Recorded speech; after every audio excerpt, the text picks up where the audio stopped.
So yeah, as we were saying, you're probably just all day, just like, what else can I put my fuck name on? Yeah, a lot of times it's the simpler things that small things like that are cheap enough to be a good giveaway. Right. Papers and lighters, and plus they're handy. Right, They get passed exactly. around a lot. So. Yeah, you just hand them out just like for, stickers too. A lot of people go for the stickers for free. Yeah. Or you buy something, you get however many stickers free. Stickers with it. Yeah. Yeah, it's a nice little extra thing. Right. Is your phone in your pocket? It sure is. Yeah. Maybe try putting it on the floor over there or something. A lot of times that's what will cause that. Unless you're sure. Unless you're like Tim Drexler, then you'll just deliberately put your phone into the microphone. He would never. Never. Doesn't sound like something he would do. Yeah. Yeah. He's like, oh, there's a noise. Oh, let's just do that. Let's explore that. Yeah. Let's explore. Yeah. So I don't know, God. Let's start. Why don't you tell I guess everybody a little bit about yourself, like what you kind of do. Well, I We're gonna start from the very beginning, childhood. In general, I sell printing. We sell like 800,000 different products, so that's why it's really easy to come up with lighters and papers and rolling trays or whatever. Pretty much anything you can put a logo on, we can do it. So I sell a lot of that. That's my main job.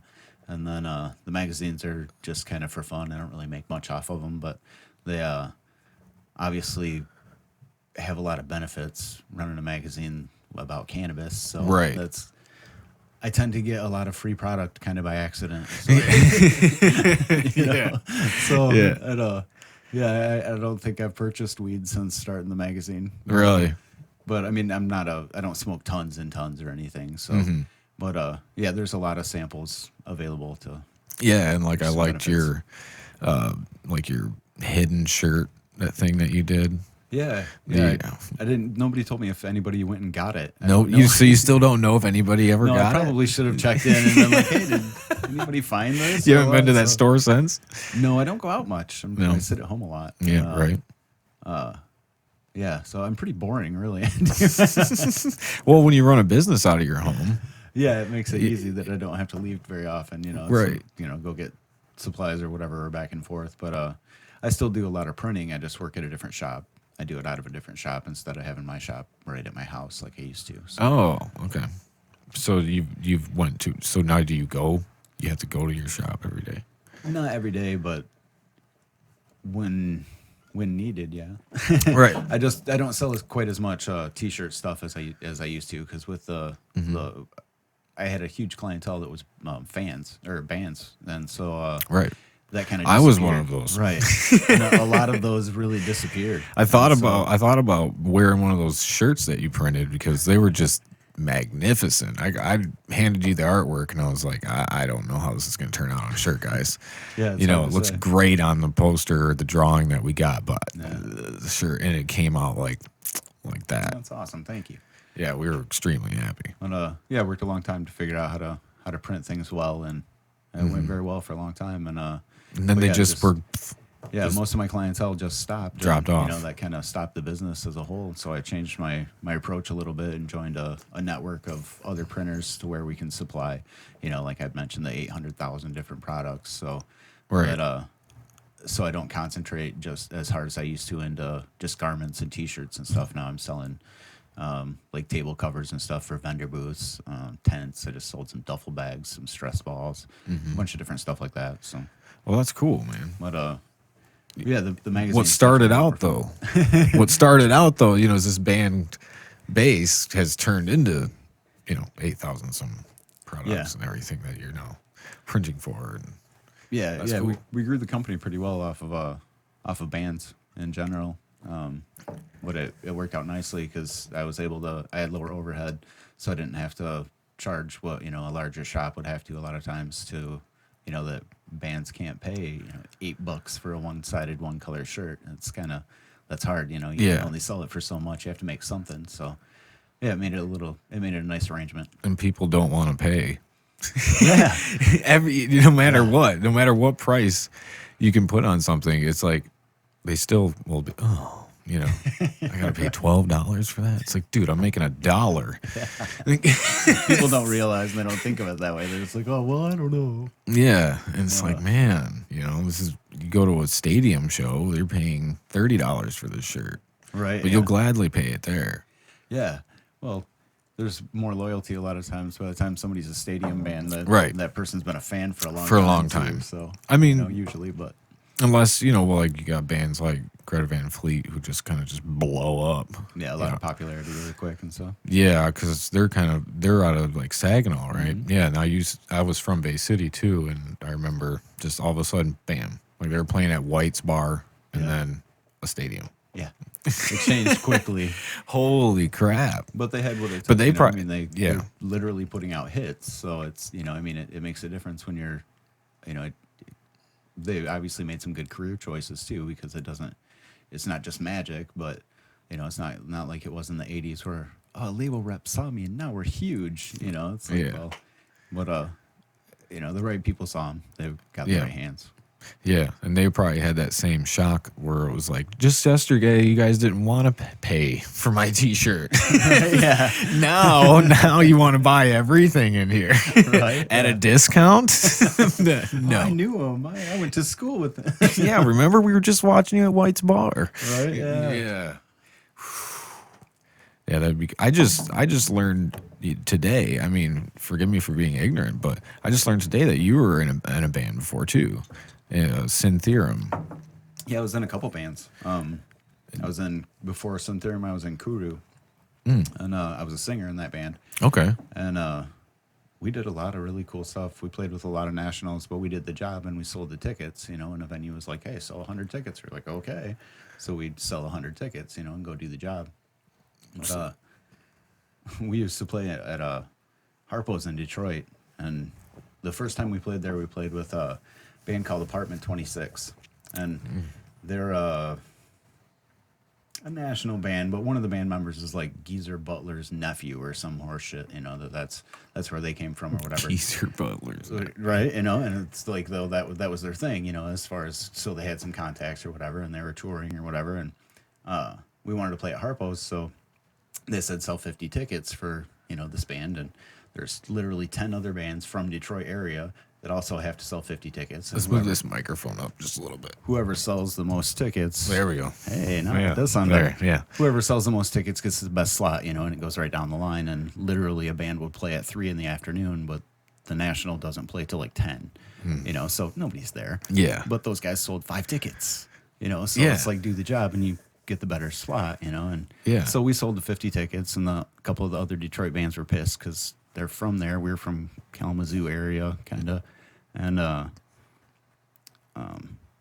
we sold the tickets, and people showed up or whatever, and then they because of that they gave us Sevendust the next month, and we did the same thing with 100 tickets and sold 100 tickets to our same people from our area and made everybody drive all the way to Detroit, and we had the big caravans and shit, Oh yeah, everybody's done that.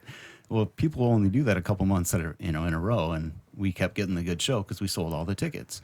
And so we started going to Detroit, and they'd let us into the show to sell tickets for an upcoming show that we were playing.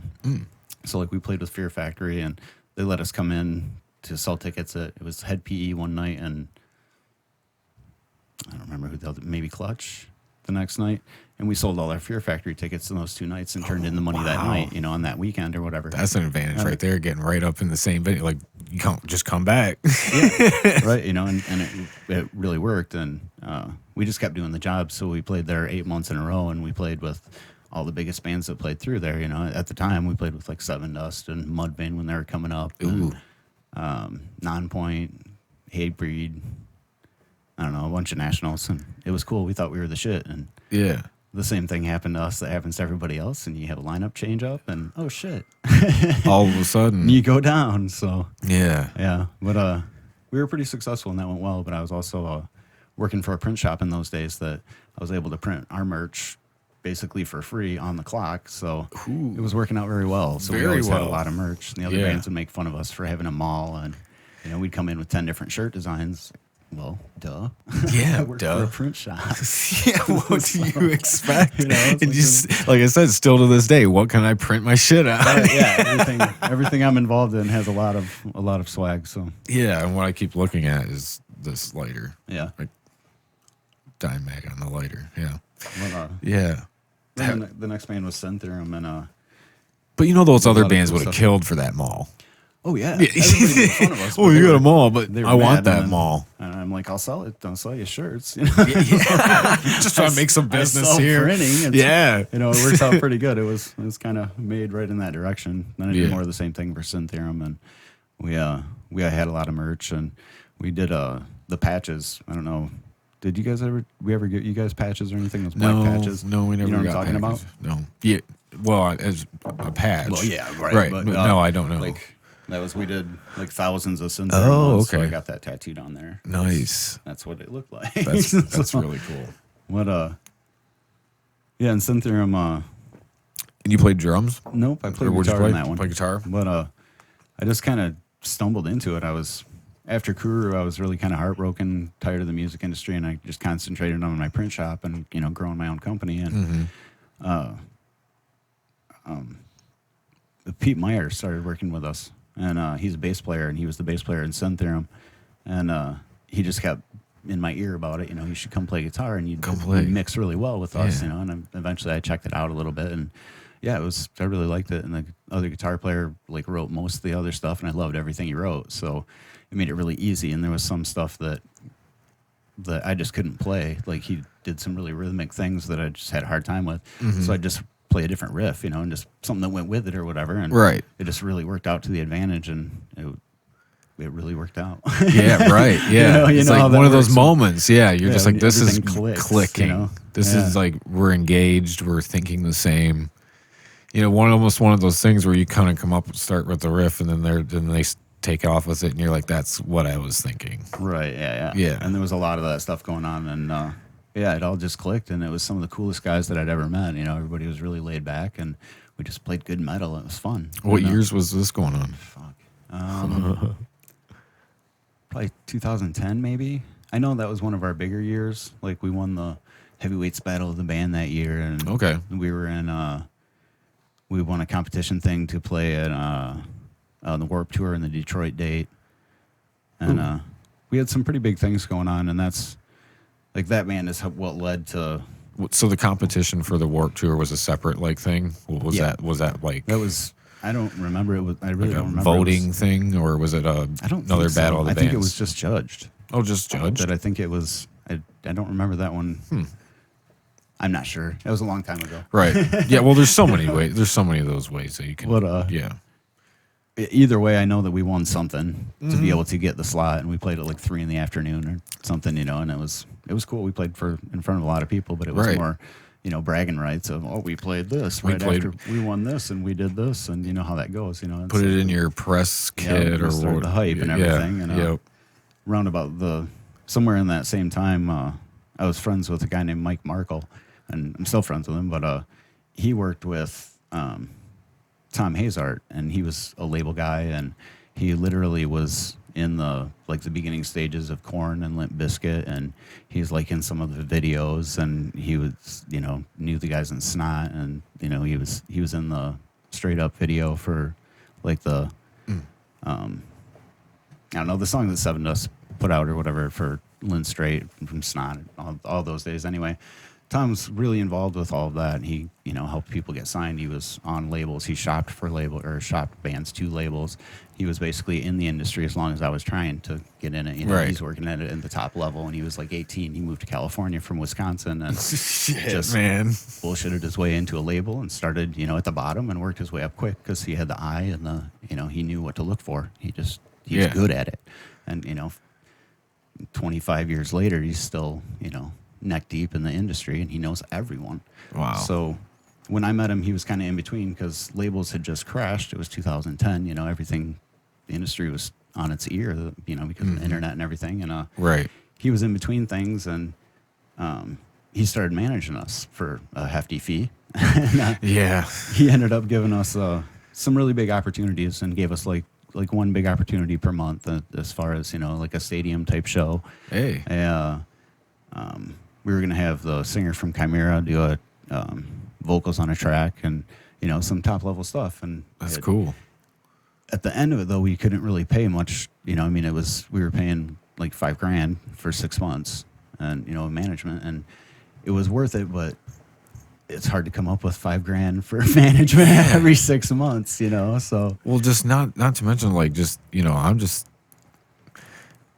like, that had to have been, I don't know, just the feeling of all that, just like you got this once a month stadium. Like, I can't imagine even playing in a stadium. Just like, we didn't. How were you feeling? The show, no, but we had the opportunity that you had the opportunity. We couldn't do the travel for it. We couldn't get there. So you had to get there. Yeah, and there was there's no. He would give you the opportunity, right? And then you just get there and you'd be able to play. Yeah.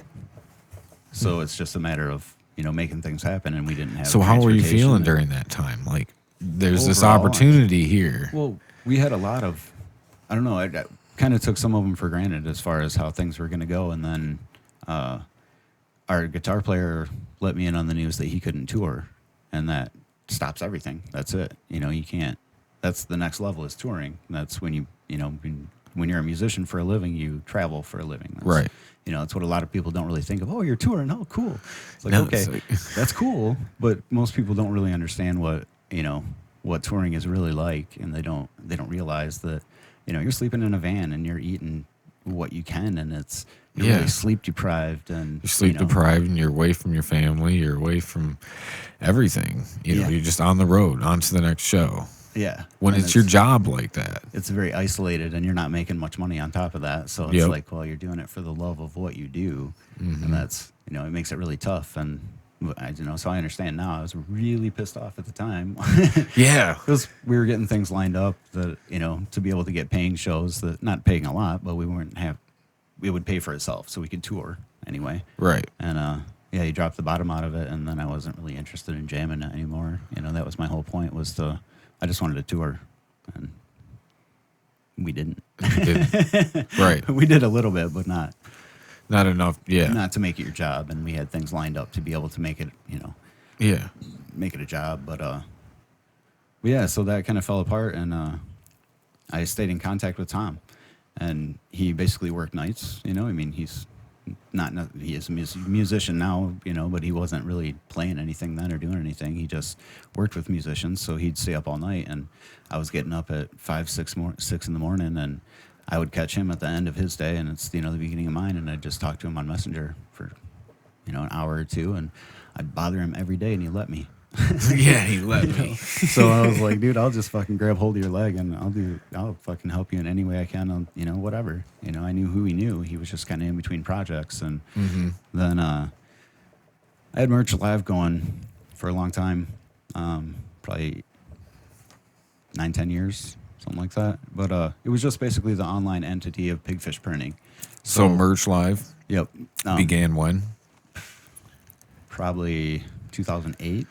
2008 maybe, somewhere around there, probably 2008. But so you kind of started that before you kind of started trying to take off with the band. With that band, I mean, with that band, yeah, yes, yeah. But okay. it was already in process because we were. I don't know. I had my printing company for maybe a year or two. I'm not sure, and we were. Yeah, you were always printing. Yeah, right. Yeah, I opened that company in 2006. Okay, I think 2006. My wife and I opened it. Yeah. Okay. The printing company, the Pigfish Printing, and then sidetrack, Pigfish. Why? It was a long time ago, like in the early days of Kuru, before we came up with the name Kuru.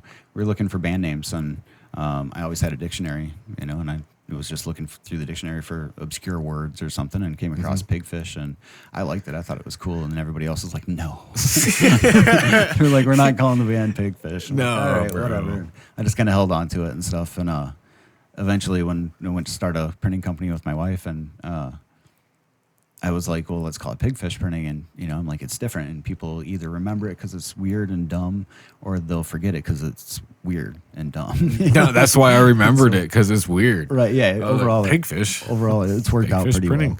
well. Yeah, people tend to remember it. But it's got the double P.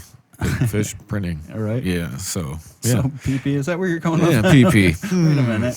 Too much beer. We'll go that PFP. direction then. So yeah. So anyways, we were talking. Yeah. So Merch Live. So Yeah, you were always printing since 06. And then started Merch Live probably in 08, I bet. Yeah, okay. But the whole idea was just to market to bands, use that side of the company to market to bands. And because we were having some issues we printed for some schools. And some of the bands we were printing for were printing, pentagrams and, pot leaves and the same things bands do now. Yeah, right, right.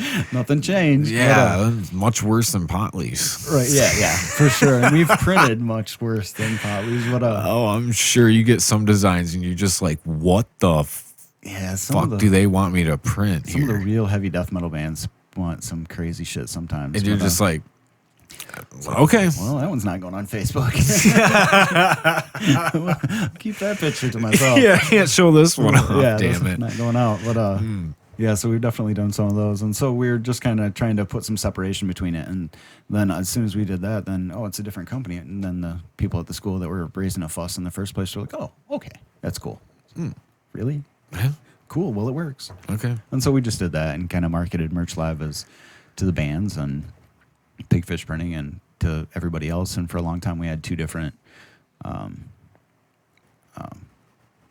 prices as far as it went, because bands were ordering regularly. It's a lot more regular than, Joe's Pizza down the street or whatever. Yeah. Well, they just want to get a big printout of their work shirts and then they're done for a while. Right, yeah. And then, they'll order them again next year and that's cool. So it's Bands like, are trying to sell their shirts and then they're like, okay, we sold out.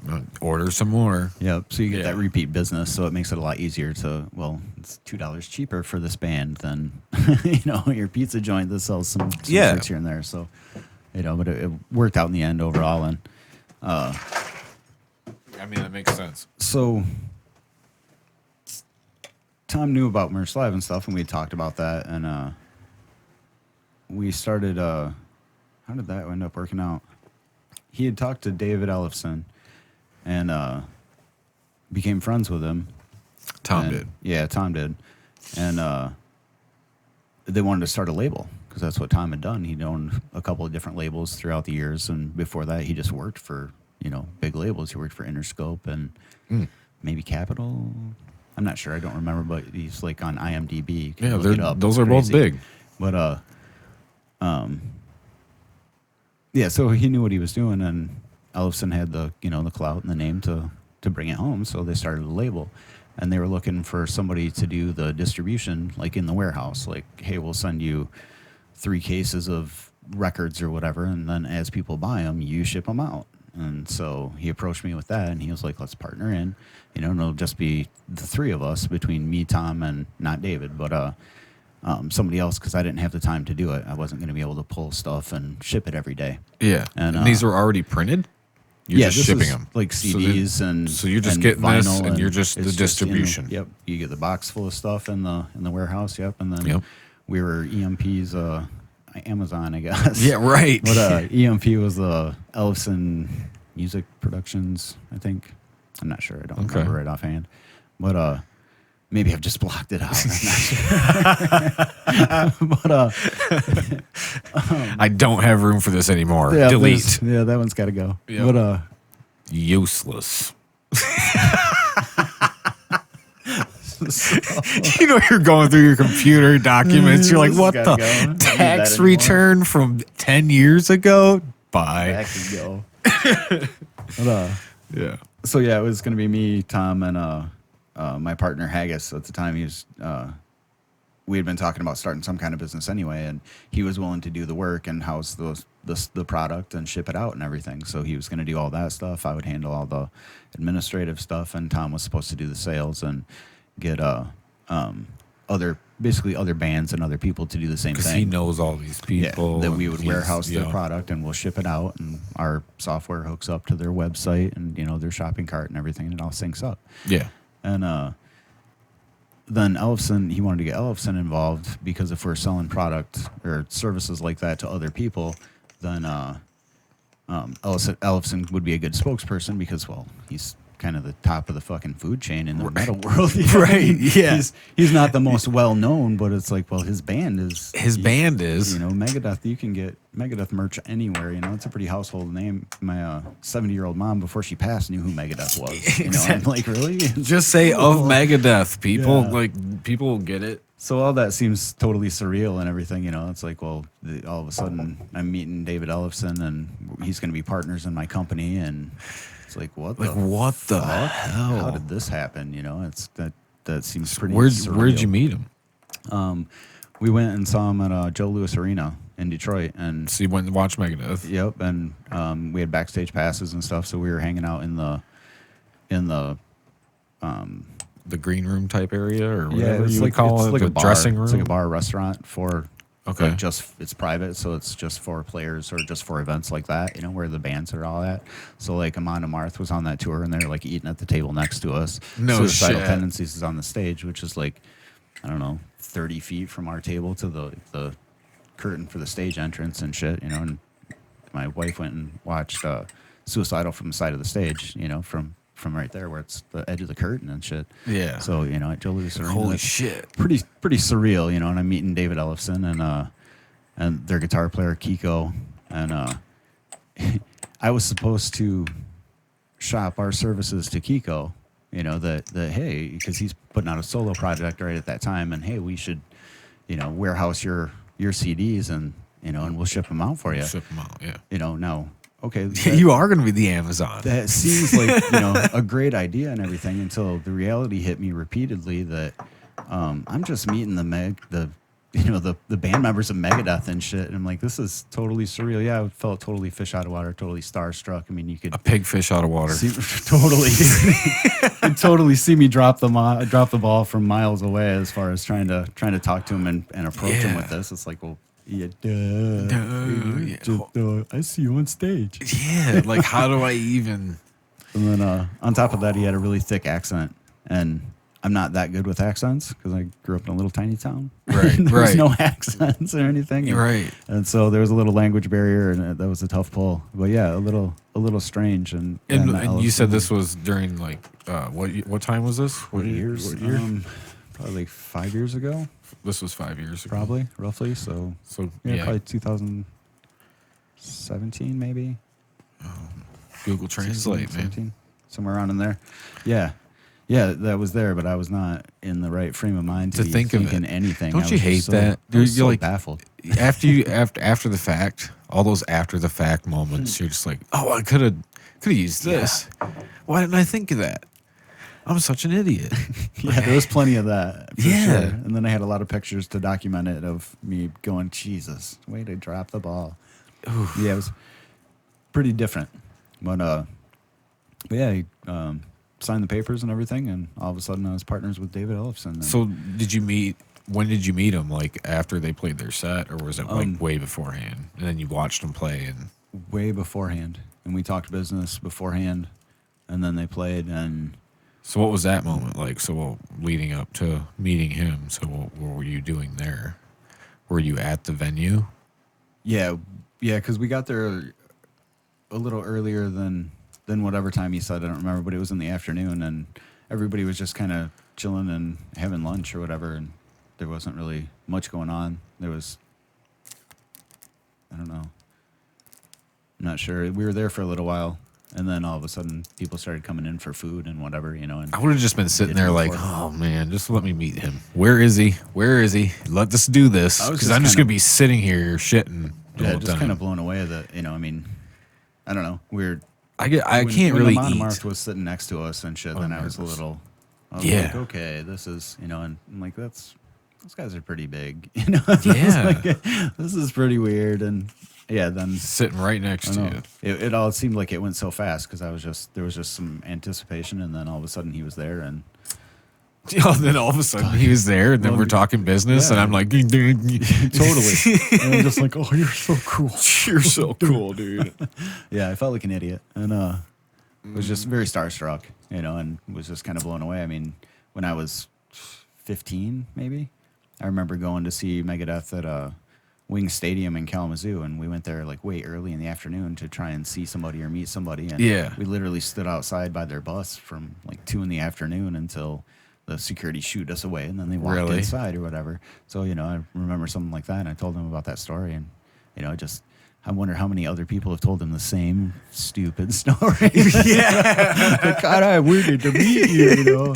I waited outside there all day. Yeah. It was snowing so hard. My little brother had 5 inches of snow on his head. Yeah. So, Like he's just like, oh, just another Alex. Man. right, yeah. No, he was he was really cool, but you know, he definitely, I'm sure he heard stories like that so many times, you know. You get It's pretty funny. you get to that level, you just got to come to expect it. Yeah, it kind of becomes part of the job at that point, you know. It's like, well, you have to be cool to your fans. That's kind of part of the job, and if you're not, well, he called you a dick, and it helps ruin your band. Or somebody you're going into business with, like, all right, I guess I'll deal with one story. Right, yeah. This will be fine. You're gonna ship my stuff? Okay, cool. We're good. Well, So- yeah, it's just like, you know, it's just accepting compliments too. So some people find it difficult. They can't like just take a compliment. Yeah. They get all weirded out. Like, I'm uncomfortable now. You know, Yeah. There's a lot of people like that. but you know, when it comes to work though, like if I'm at work. Like I'm working hard, and so I like, yeah, fucking give me a damn compliment. Hell yeah, I'm gonna work harder now. I'm proud of what I'm doing. This is the way it's supposed to go. But yeah, I don't know. It's one of those weird things. So just like I don't quite get it, but it's not for me Yeah. to get. So after that, you guys, you know, came up with that. You signed your little contract or did your business. Yep. And we Watched 'em incorporated play. and we're partners, and it was working. It was working. It was Yeah. working. It was going okay. But we were just trying to do with Merch Live. We were just trying to do too many things, I think. So we had a lot of money going out in a lot of different directions, and so the company just wasn't really making any money. And there was a lot of work being done. Are you saying now? Are you saying the Merch Live side of things wasn't Yeah. making any money? Yeah, But 'cause- Pigfish still was. right? Because It was still doing his thing. I kept everything separate as far as because Pigfish That's what you Printing. said. Yeah, bands. That was my as far as the way the partnership went and everything. Pigfish Okay. Printing was just my company. It was Yeah, my you company kept that solo. yours. And then Merch Live, I was partners with with Tom Tom and- Hazard, David Ellefson, and Haggis. Okay. And we were all quarter owners of the company. And then I had it set up that Pigfish Printing provided all the product for Merch Live. So if things go really well with Merch Live, then my printing company is going to make a lot of Win-win. money, you know. And it's, right. I mean, that's how it was all set up, you know, as Yeah. far as it's like, well, it's funneled right through this, and we'll take care Keep of it all in everything. house, anyways. Fuck Yeah. it. And, you know, I mean, it was a good plan.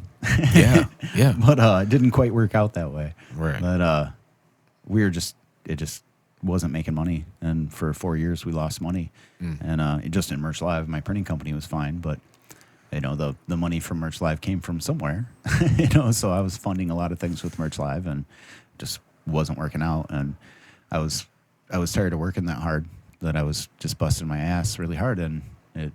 And how Took a long? toll. How long ago now has it stopped? We finished the end of last year was when we dissolved the partnership. So like 2020 or whatever. Skated by on that one, huh? Woo! Back at it now. I'm glad that shit's ended. Well, you know, sometimes things just work out. But yeah. I don't know. I'm a firm believer in karma. And at the end of it all, it didn't turn out at all the way that I had planned, and Karma got his way. you kind of wonder sometimes, you know. Yeah. It makes you wonder. It's like, It does. How did that just magically happen? That It seems like, I don't know, everything just kind of tumbled down yeah, for him. yeah. What about Tom, though? Tom's still just He's still doing his thing, right? You know, you still talk to him. Yeah, not as much as we did. I was when it went down, when I knew that Merch Live was going to fail. I was really bitter. You know, I'd put a lot of work into it, and it just seemed like, you know, it was kind of my life as far as, you know, it was like my band. You know, I'd stopped playing in bands, but that was like my band. My paycheck was still the printing company, and that was my day job. And then that was your band. You know, and then Merch Live was my band. I considered it a band. I was kind of in a band with those other three dudes, and you know, everybody had a job, and it was going. It just wasn't making money, and it was going to take a long time for it to make any money, and I was going to have to work that hard for a really long time. So why do you think? I'm sure you thought about it. Why do you think it just kind of started just losing money? It just wasn't. We're trying to be too many things, I think, and too big.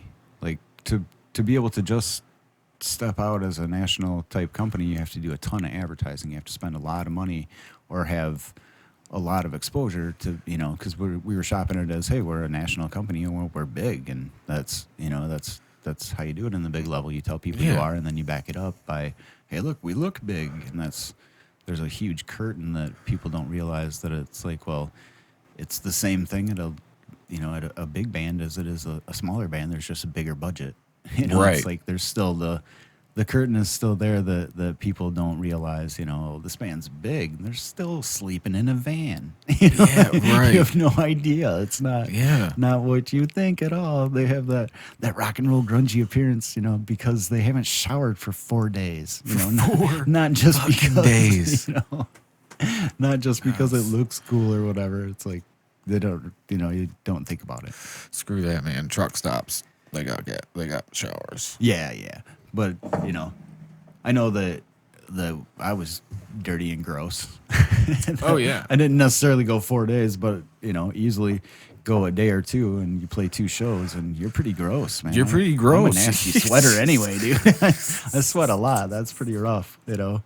Play 2 shows and no shower. It's like, I can't imagine the stink. Oh. My van stunk so bad. Not just for me. But from playing shows, and plus we partied like in Kuru days. We partied hard. That's when I had the van, and so I mean there was beer spilled everywhere and it smelled god awful. And it just roast in the sun. Well, me and my wife will go hiking and stuff, and like we'll go backpacking, and so we won't. There's no showers. Yeah. So, but even by day 2, I'm like, boots are under the car. Under the car. I don't know what we got to do, but everything is rancid in here. It just reeks. You got to crack the windows a little bit. Hopefully, it don't rain. Like, damn, dude. It grows a stink pretty quick. Even in the tent or something, when we're out way out there, you know, we didn't make it back to the car, you know. So, like, yes, we got hammocks now. Ah, nice. Yes. So no more of her stink. I'll just deal with my own. I'll be isolated in my own cocoon. It's just the feet, you know what I mean? Yeah. Because you're just walking, you know, all day.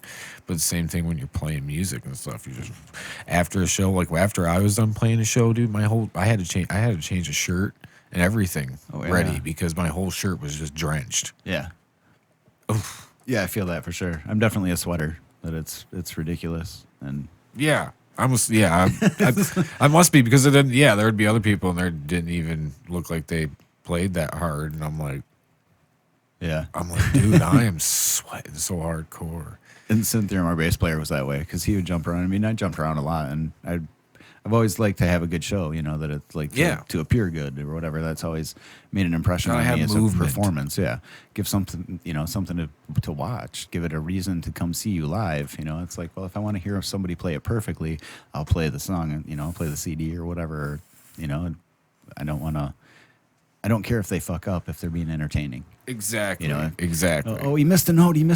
Yeah, he was jumping off of 4 cabinets. You know, of course he's gonna miss the note. Yeah, he might have missed the note. He didn't land perfectly. You know, it's like, but those bands that do shit like that are the ones that blow me away because I'm like, it bothers me when nobody moves around. Like I see how many people are in Dragon Force. How many? 5? Nuh-uh. There's no way. There is more than that, is there? Do they have backup dancers? I'm not sure. Dude, when I seen Dragon Force, I swear there was at least 7 people on stage because they got this guy that runs around with a keyboard guitar too. Okay. And he was the only guy that was running around. Everybody else was stationary. Yeah. Maybe my memory's blurred. Maybe it's just 6 because I don't look it up, Jesse. Now I feel stupid. Like my memory is like altered somehow because I swear there was way more than that. As he ashed the joint, my memory is altered somehow. Not sure how that could possibly be. It's very strange. But this is a memory I've had for a long time. This was at, I think it was Ozfest or something. There's only 4 main members. 4 main members. So I wonder how many were on stage that are just side pieces. Right. Side piece. They're the ones they hire wherever they Our stop touring at. guitar player. You know, they got this little. They pay them like $200 or $100 for whatever city they come into. They're like, "Can you play this? Get it on stage. You're good to go. You're good to go. Here's $100." And they'll happily do it. Hey, I did, dude. Yeah, and they're so stage fright. That's why they stand there. That's why it seems like everybody's standing. Makes perfect sense. It does make perfect sense. There you go. Mystery solved. Mystery solved. Dragon Force. I didn't really like that band either. Yeah, I never got into them really, so I couldn't tell you how many members were in there. I was like, So, yeah. band members. They were just one of the ones at Ozfest. But I don't know. A lot of people liked them. Yeah, they definitely had a big fan base. They have like video game music. Kind of, right? Guitar Hero music. Yeah, Guitar Hero, or I don't know. I can see it in like a Sonic the Hedgehog game or something. You know, just going. I mean, Is it there? I'm not even sure. Play some Dragon Force. we need Dragon Force. No, yeah, they're kind of like that. That's why I said they had a guy on guitar, but it was a keyboard guitar. Okay. So I mean, they got all that kind of weird stuff. They're really, really fast paced. Really technical stuff. Yeah, kind of, but As it's far as, just like, like guitar work, it kind of just gets lots of video movement. gamey to me a little Okay. bit, and then I just lose interest right away. Just I like, know that yeah. I didn't really dig them, but I don't dig some of that stuff. I don't know. Just like it was if it's like a really like just kick ass song, and then you get just Well, what makes a kick-ass song? just you know, like Lamb of God. Let's just say you got some Lamb of God riffs going on, right? Mm-hmm. Okay. And then all of a sudden it's like, or something, something like that comes in, some whiny ass shit. And you're like, what Seems the out of fuck? place. What the fuck is this? And then they'll just break into some like a little melody and then try to go back to the Lamb of God and then melody. And I don't like it. Yeah, I'm not a big fan of a lot of that stuff. Like, What kind of vocals would you call that? Like emo? That's what I used to always call it, like emo vocals. Yeah, probably, kind of. I don't know. Sing, annoying. Singing, whiny. Yeah, whiny, sometimes. whiny Sometimes vocals. whiny, Yeah, Yeah. I don't know. I don't know. I'm I, just like, I can't think of what exactly Dragon Force sounded like as far as vocals and stuff. I know Me that either. I didn't really care for them, and I was like, Honestly. I put them in Honestly, I that don't category. And yeah, like we were saying earlier, they just kind of got delete. What they sound like? I don't know. I didn't like it. Click. They're like the power metal vibe, like the Dio sound, Okay. real high pitched. Right on. So yeah, delete. don't Out need it this. went. Didn't need that file. Had to go. So Useless. Useless. Don't need this. yeah. I feel like mine is just like always like just like I think it's gotten like the useless button stuck. And it's like, no, I need to remember that. And it's gone. but it hasn't been emptied from the recycling bin yet. Right. So I gotta sit there and like, go through the recycling bin a little bit, and then finally I'll remember. But it's like, that button's a little stuck sometimes. It's funny. It works out well. Keep with it. Yeah. It's good. Use it too much. It's a good plan. That's how you get a catchphrase. Pretty easy. Yeah. Useless. But yeah, that's pretty accurate to a lot of things too. Right? Is it Pretty not? useless. Is it not? It's kind of like your computer, it's kind of like a second brain in a way. What's that? Like it's like your other brain, like you have all this stuff to research on, so that's like you thinking, and you got these memories saved on there, and you got your hard drive and all that shit, and it's like we're just comparing it right now. You're deleting into the recycling bin, and I don't know, it's kind of like it, is it not? I just thought of that right now. I was just like, I don't know, it's kind of like a brain. This ain't nothing I put deep thought into. It's designed well. Yeah, I'll agree for sure. So you got your second brain there, and then you got your phone that's always in your pocket. That's like that's more like your second brain. That's the rest of my memory. Yeah. It tells me when to do things, and Exactly. then I don't have to think about them. Heavily relying on this Oh yeah. technological device in your pocket. It got me here. It reminded me to come. It reminded me to get here. It didn't remind me to come. My phone's not that accurate. It reminded me to get here, that I had to leave earlier. It reminded you to come. Oh, Well, it's you know. time.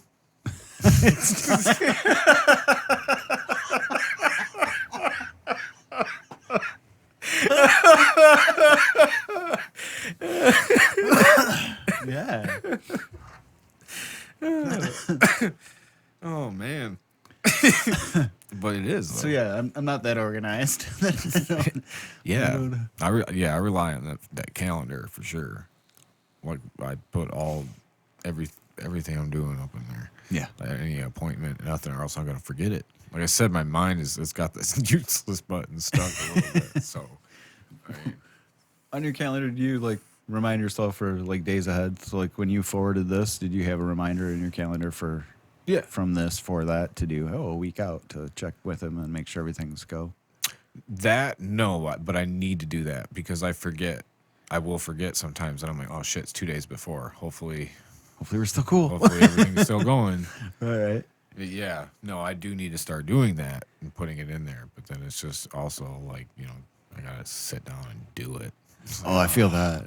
You know something that's a really good idea, and you're like, oh yeah, that it won't even take me that long. I'll do it tomorrow. like I'll get to it at some point. Right? Yeah. It is a good idea.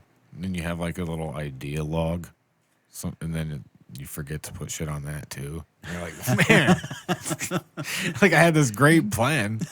Now it's gone. Like I carry around, like I got a little notepad on my cart at work, my janitor's cart. Like a physical note. Yeah, like this is paper notepad. and pen. Yeah, because I got pen on and shit Yeah. on there. Yeah, I've never used it. It's on there for show now. It's there because it's a good idea, but it's just there. Yeah. I mean, I'll take that back. I may have used it like once or twice, for something, but it was like for work though. Actual work. I've got lists going all the time because there's way too much shit in my head to be able to figure anything out. I've got like a memory. I used to call it a to-do list, and then it got frustrating because most of the things that are just like an actual to-do list, or I knew that I needed to do it, so it didn't need to be on that list. So I started call it a memory list because it's the things that I know I'll forget that don't have to be done today. Yeah. But it has to be done, and it'll go Yeah. from one page to the next, sometimes to the next, to the next. But it'll remind me, and eventually I'll fucking do it. I'll get sick of rewriting it every day. And then I'm all anal, so at the end of the day, I figure out. Sorry, I said anal, my bad. Other meaning, dude. That, hey, I got 1 out of 4, so I got 25%. So I got 25% of the day, Damn. Yeah. So I make lists like that, and then I have a little idea notebook that is similar that, when I need to talk to somebody, I'll write down the stuff I need to talk about. So. Yeah, I'll use like I got like a notes thing on my phone. Right. Yeah. A little So more. I will use that a lot more because what I did to make sure I use it more is I put the widget on my home screen. There you go. And it's got the little plus sign there. All you got to do is hit that fucking plus button and you're at your notes. Perfect. So I will use that definitely. Like I got sick of like asking what my wife wanted from Subway. Like we go to Subway. So I saved that note, like pinned it. So I'm like, don't even gotta ask no more. I know it. I already know what you want. Got it down. That's a good Wanna idea. know why? Because it's in my little cyborg I got here in my pocket. My external second brain. It's my external brain, my external hard drive. Yeah. Funny. Yeah. It's weird, huh? Wait till we plug in. Yeah, that's And gonna just- happen. Just plug into your phone. You just get a little port. That's gonna happen. Well, eventually, I would think so. Elon Musk is working on it. Ugh. He's I don't know. working on it. But that's dude. one of the things that makes me an old guy because I will be resistant to that because I Yeah. don't like that idea. That just seems weird. It seems does, kinda dude. It gross. I get does. grossed out easy though. It's like I'll tell you what. Like uh-oh. a lot of people know, like with the whole vaccine and not wanting to get it Oh. and getting it. Like, how many people are gonna be on board for sticking something in their brain? Ooh, like, watch it be like everybody, just like yeah, sure, This is a good idea. yeah, this is a great idea. All Let's I have just to do put is this in our brain. Think about calling Bob and it'll call Bob. A robot does the surgery for it? Great. Perfect. That's not even a human touching me, honey. How could this go wrong? Nothing can go wrong. Oh, it's fail proof. It'll be perfect. Fail-proof. You know, machines don't make mistakes. People do. But I don't want a vaccine. It starts somewhere, doesn't it? Yeah. But, yeah, but that's funny. would if that technology became available, and would you do it? I would- Well, I let's would- say they did it, and it was Sony is like, hey man, it's affordable. You can buy the port for $200 and plug into your phone. I would treat it the same way I'm treating the vaccine, which is like, I'm just going to wait a little bit. See what happens with everybody. Yeah, make it's gonna wait- make wait. sure it's okay. With, Just going to make sure it's okay Yeah. first, and then I'll be right in line when the lines are low. There's not a big line, you know. when I can walk in and get it for $50 instead of $200. Yeah, and you can just exactly. Put that port in the back of my head. and Yeah, I can give me last year's model. plug a little 1/8 inch.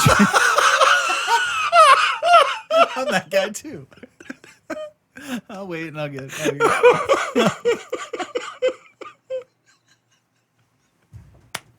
Well played. man. Well played. Yeah, funny. Last year's model. Yeah, that's probably what I would do too. I would suppose, you know. Yeah. Once everybody, all my friends have them, and I see Yeah. how cool it is, and I'm like, well, shit. Just like if they were like, you know, like it's a free 5 years down the road or whatever, I'm gonna go get the COVID vaccine. They're like, well, we got a new one. I'd be like, nah, no, everyone's still alive from the last one. Give me that one.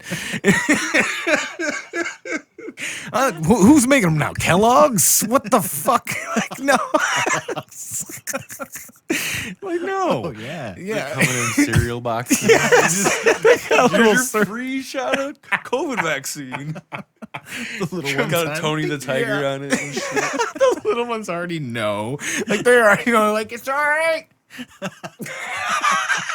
This is fine. This This is fine. society now. I got my COVID vaccine. And then they got the little picture with around their little profile picture on CyborgNet. What? It's perfect. Perfect. It is, dude. I mean, you know what's gonna happen like that though. Because by Yeah. the time that you can like plug in and shit, like the oldest generation is gonna be gone. Like we're like, I think that I'll see it. how old are you? 47. 47. Okay. So, I mean, You think you'll see the? with Yeah. as Yeah. No, I fast- think as you will. fast as technology. I mean, unless I go pretty quick, but I mean, with as fast as technology is, doubled in speed as far as how quickly it keeps getting more advanced, I can't imagine. I mean, that technology has to be close, to be able to. Why Yeah, wouldn't no. it? I assume it's closer than anyone's press releasing. Yeah, no, yeah. I think So- you'll see it. I'm definitely gonna see it. But like these just old fucking people, like just say like a lot of the people in the government and stuff, like all the really old ones, they're gonna be gone Yeah. by the time I think Well, like, how long do you think? people are plugging in. How long do you think until it's 10 years, 10 years 10, 15. till it's It's like till it's people are- popularized or till it's So it's like starting to get there where you're like actually having it's still kind of discussions. expensive. We were having discussions at home, like, are we gonna? gonna plug our phone into our head. Are, Is that gonna happen here? We doing that? where do they put the parts? Is it behind my ear or is it right in the back of my head? Because that's gonna be really hard. Would my hair cover it? My Yeah. brush get caught on it? Yeah, is it gonna get caught? Is it a flush mount? You pay extra for the flush mount. Grandpa in the back. What's the craftsmanship like on those? Those didn't come from China, did they? The last of the generation. He's like 110. Like, just shut up, because they came out with like something that can like regenerate his cells. So he just keeps on living. And he's the father-in-law or whatever. The good fucking husband's like, geez, why do we have to fucking get these regenerated genes?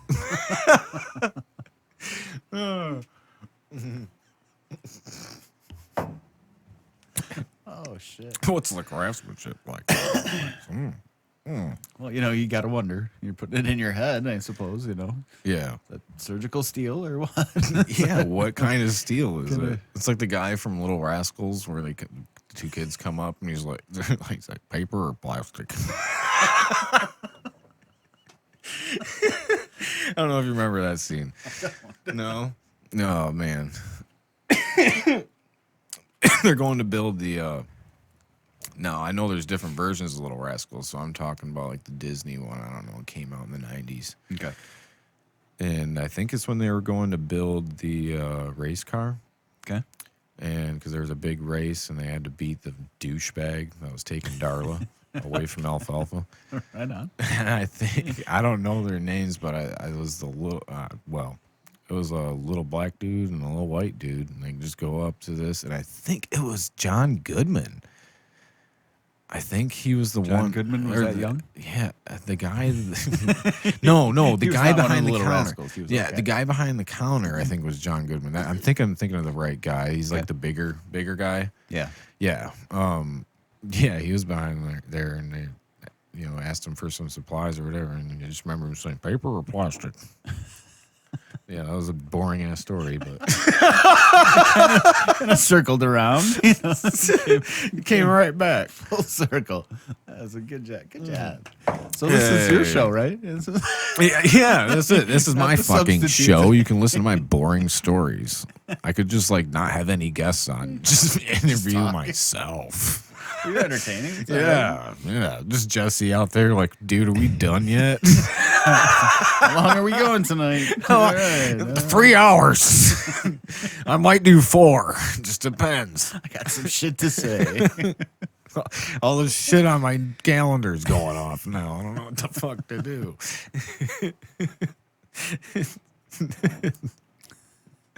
Now it's reminding me to come here. Oh, no. This again. Yeah. Oh, fuck. Oh, do you think that's what happened to Dave? This calendar went off. It's time.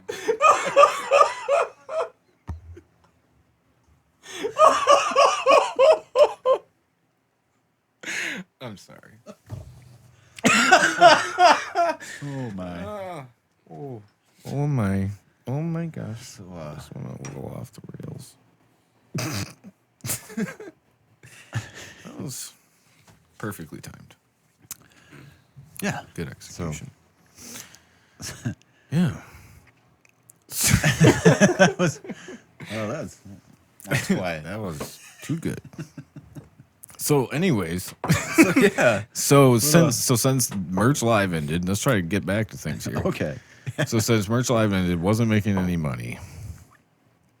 Yeah, Since then, you just shifted all your focus to pig fish printing, and have since grown that with partnering with a couple of other. You said a couple other printing companies, or what did you say? Kind of. It's like a kind of an association. Of different different printing companies, and so we can offer a lot more products now. Yeah. So that's Damn. yeah, more products and stuff. More products. Yeah. Anyway, then started the Smoke one of magazine. these, or would you prefer me to hit this? Because I can hit this. If Do what you you'd do. rather. It's your place. Okay. Yeah, when we still had Merch Live going, I started a magazine, and I started a Backstage Pass. Oh yeah, yeah. And that was I just kind of stumbled on it that I knew that I knew that I could get duplications done of things like that, but I just hadn't thought about it. And EMP did like a little magazine of basically their artists, but it was set up like a magazine, and it really kind of, for no reason at all, it just kind of clicked, and I was like, well, I can do that. I was like, sure, I can do that. I'm pretty good with Photoshop.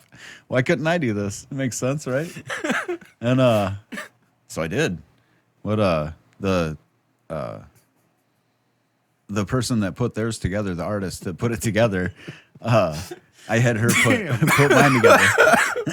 I had her do the art and everything and all the layouts and everything for mine, and for Backstage Pass, and then I just kind of compiled content from people that I knew, and I had starting to get to know some upper level people, and I used hey, I'm partners with David Ellefson, so that got me through the door to a couple people that I wouldn't have otherwise probably had been able to get contact with, and I made some contacts with Metal Blade.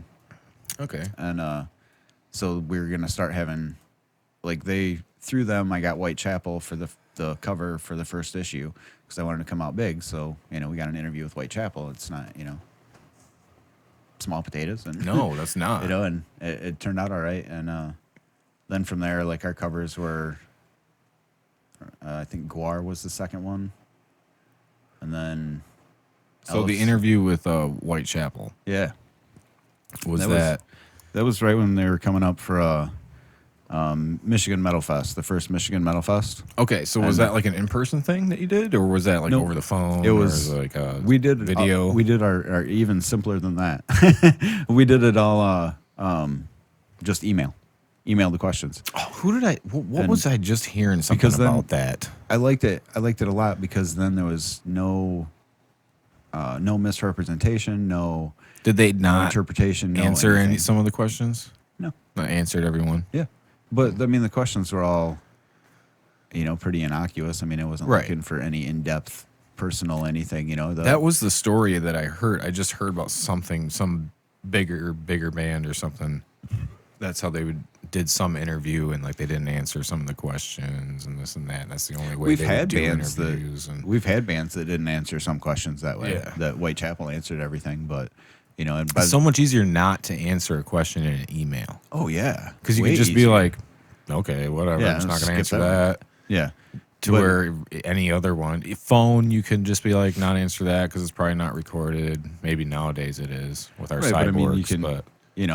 If they really don't want to say it, they can just say they don't want to answer that question. Right. I've had that instance too, but most of the interviews were, we did almost all of them that way, was just email. Plus it's less obtrusive. Mm-hmm. So we were able to get bigger people with, because it's on their time, and, they could do it whenever. It didn't really matter that, if they were sitting at home doing nothing, sit on their phone, for a minute or whatever. Oh, definitely. So it's easier too. It's easier for you too. Just we got the standard. Yeah, and then it's sheet, just copy and paste, and when you lay it out, it's like, oh, there it is. You might change up a couple ones that are more personal to that band, but right. And we edited stuff too. That it was, it rarely ever was it like, oh, we need 500 words, and that comes back with 500 words. Right. Like, no, that didn't come out that way. So, we'd have to edit stuff, and, but it wasn't.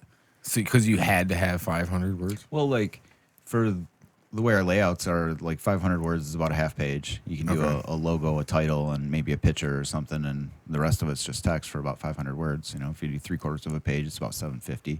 But it depends on the size of your text and everything. I'm just going by what we use, what I used in Backstage Pass, and then what we use in Dime Mag. So Yeah. but yeah, I guess the point of all that babbling was that we started that magazine, and then that I just fell in love with making magazines. I thought it was the coolest thing I'd ever done, and I was pretty good at it. And all I was doing was just directing the artwork, and I didn't really have that much hands-on.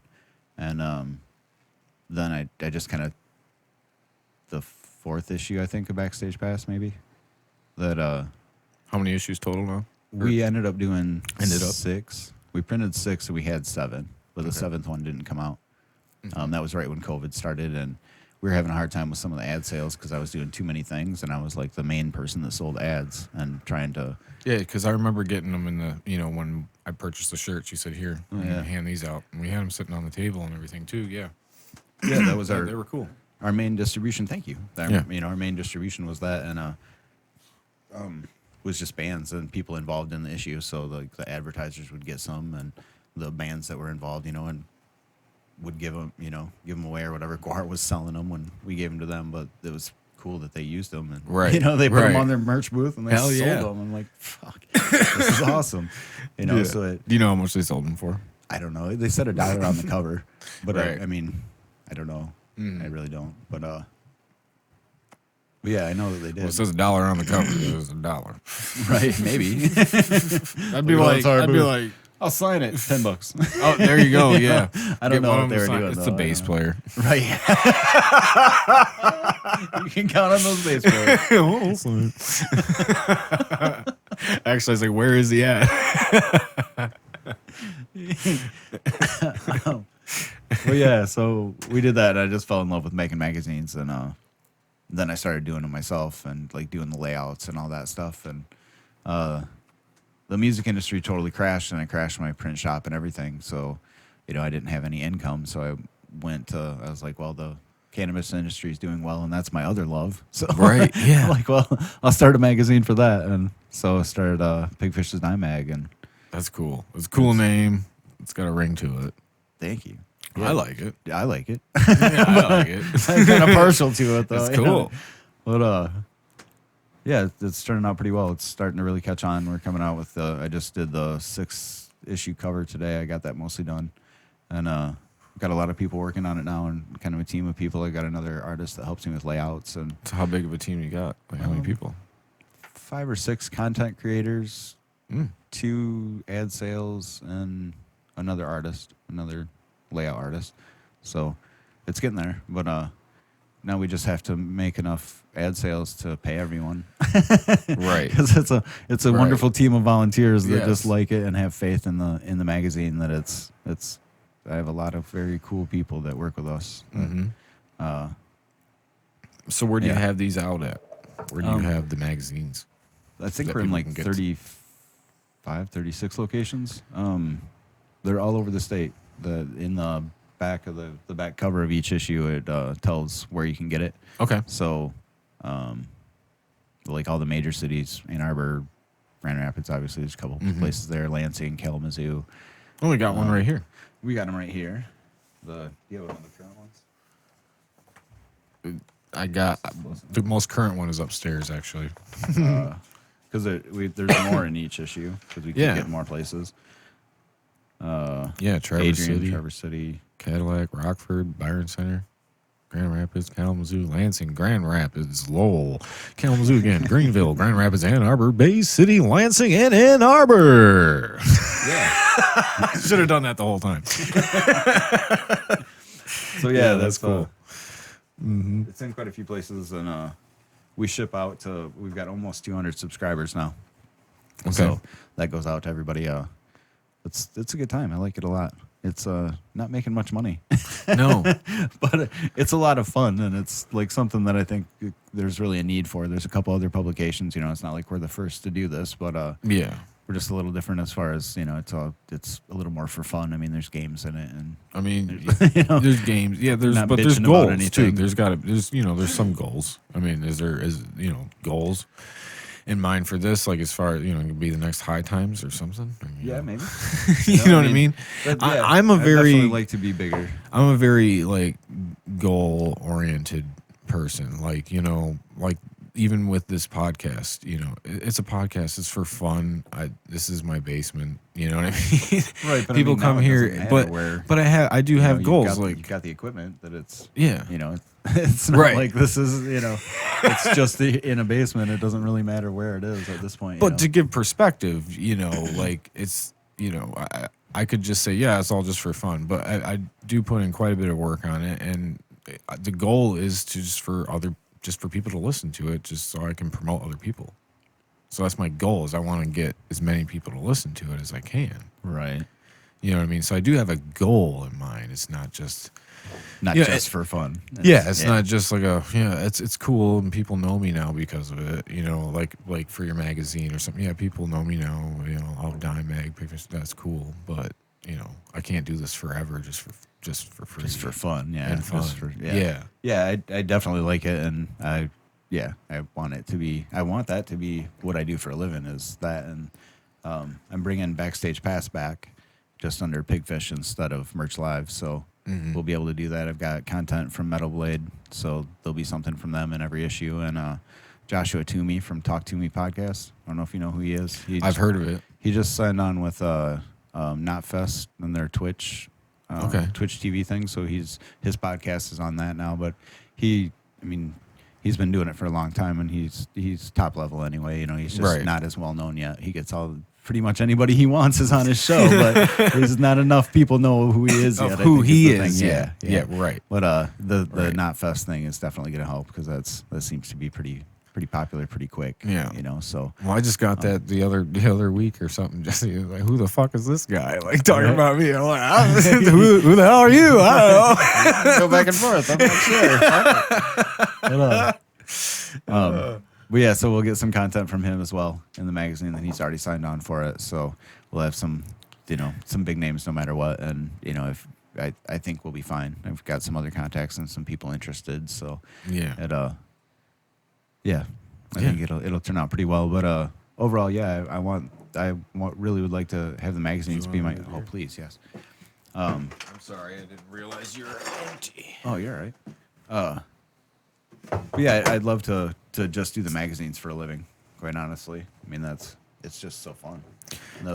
With Backstage Pass, it's it gives the opportunity to show kind of what it's like for the the upper level and stuff, and to help teach and train younger bands is the whole idea behind it all. And that's also one of the ways it's easier to get somebody at top level. Like if you can go talk to somebody at the top level, it's one thing to be able to talk to them and then to try and approach them and be like, hey, will you do a column in my magazine?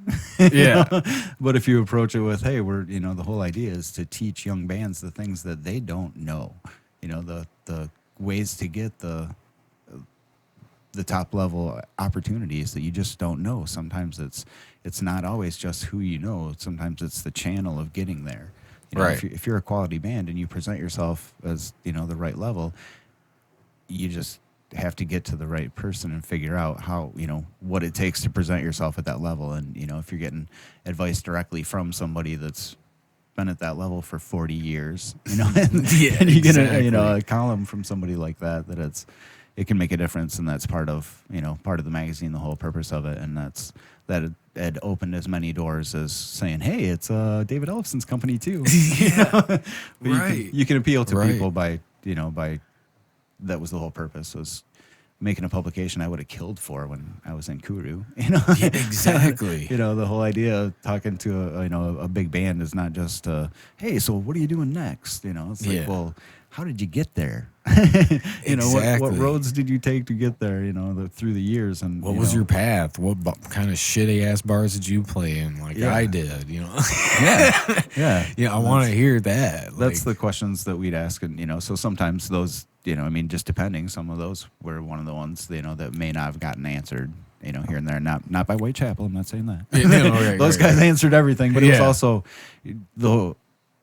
some of the questions really at first too was I just approached it all as a promotional magazine, so it's gonna just promote the band, so it's not gonna be anything, Right. it was all just, hey, what are you guys doing next? Yeah. Yeah. What's up after Michigan Metal Fest? And that was Right. part of the in for that was that we were putting the magazine out before Metal Fest, and that was how we were able to kind of bullshit our way into Metal Blade, and then I just stayed in contact with my contact It's a there. lot of bullshit, man. It was totally, It's dude. a I mean, lot, man. well, hey, you gotta bullshit. I'm gonna make this magazine. Yeah, you gotta be a rooster, man. You gotta, you know what I mean? You Well, just yeah. walk around. Just- You got your fucking. If whatever you the act hell like you wanna know what call you're that. doing, then people listen a lot more. They do.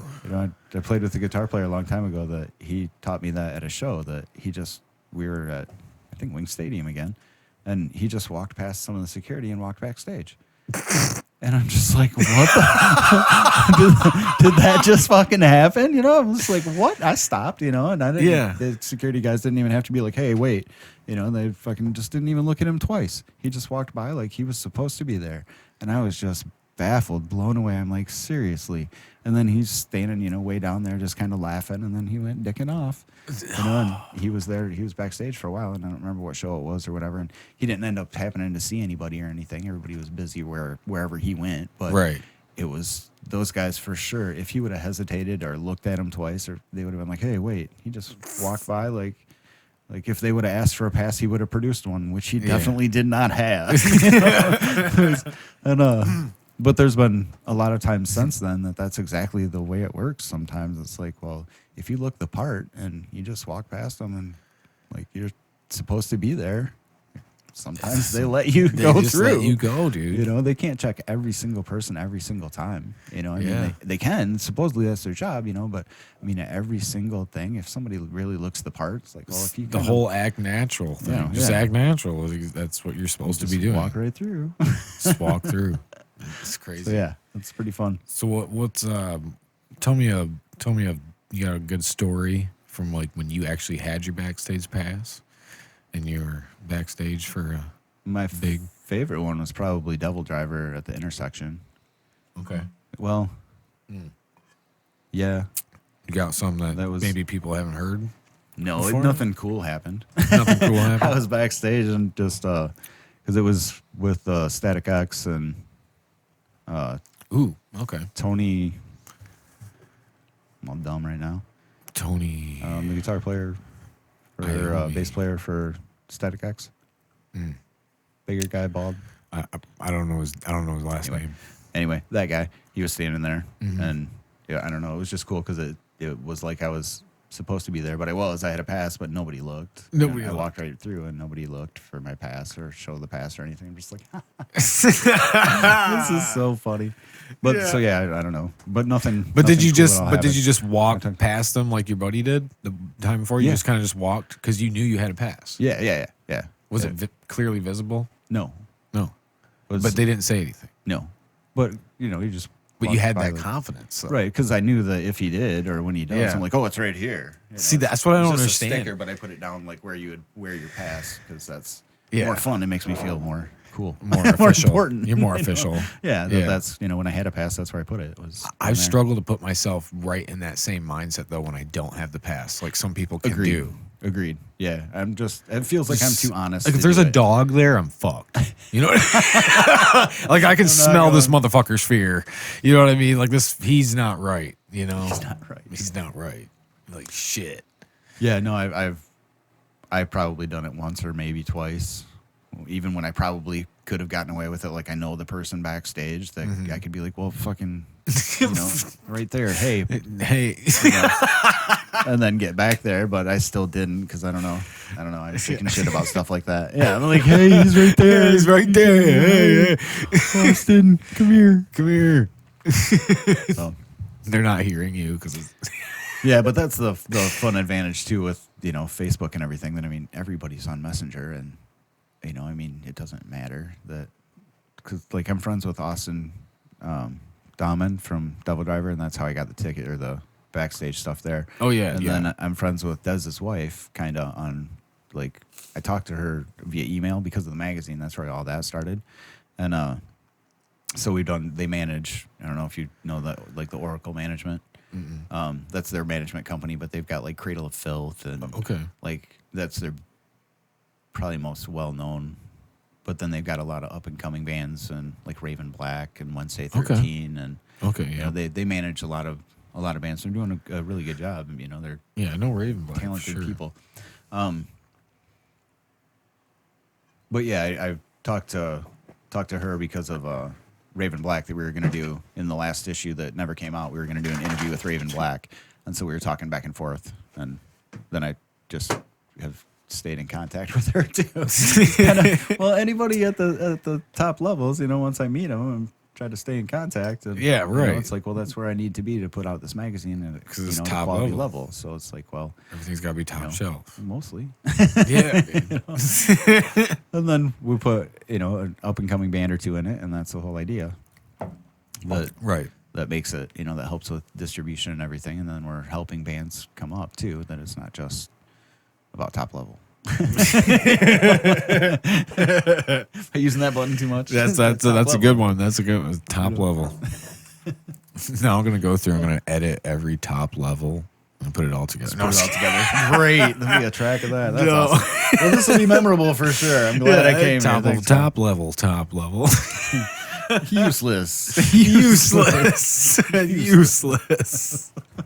Top level. They make useless. a remix out of it. It's like top level. You got Jesse in the background. Come on now.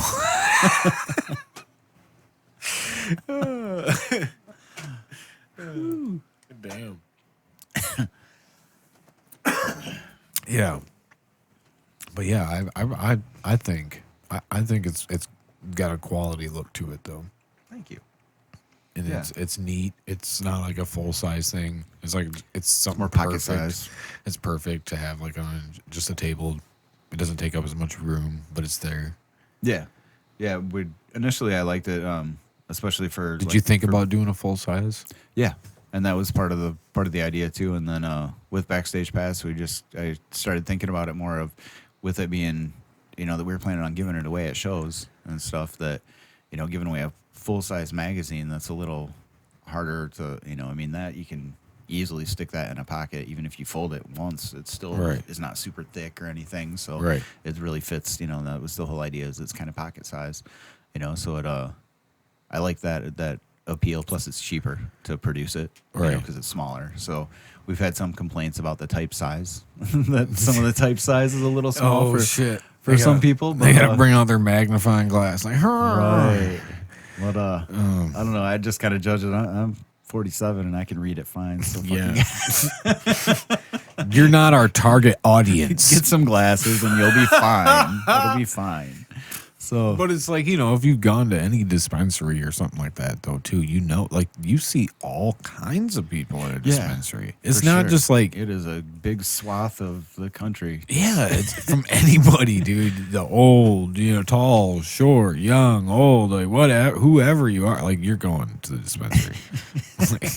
Yeah, the first time I went to a dispensary, I was, well, aside from just feeling like this is amazing. I can't believe I'm going to a store and I'm going to go buy weed. I'm gonna buy some. I'm gonna walk out of here with some This is weed. weird in a little Yeah. bag with their logo on it. Yeah, this is so cool. But yeah, the culturally different amount of people, are like the wide range of people. Yeah, I was just stunned.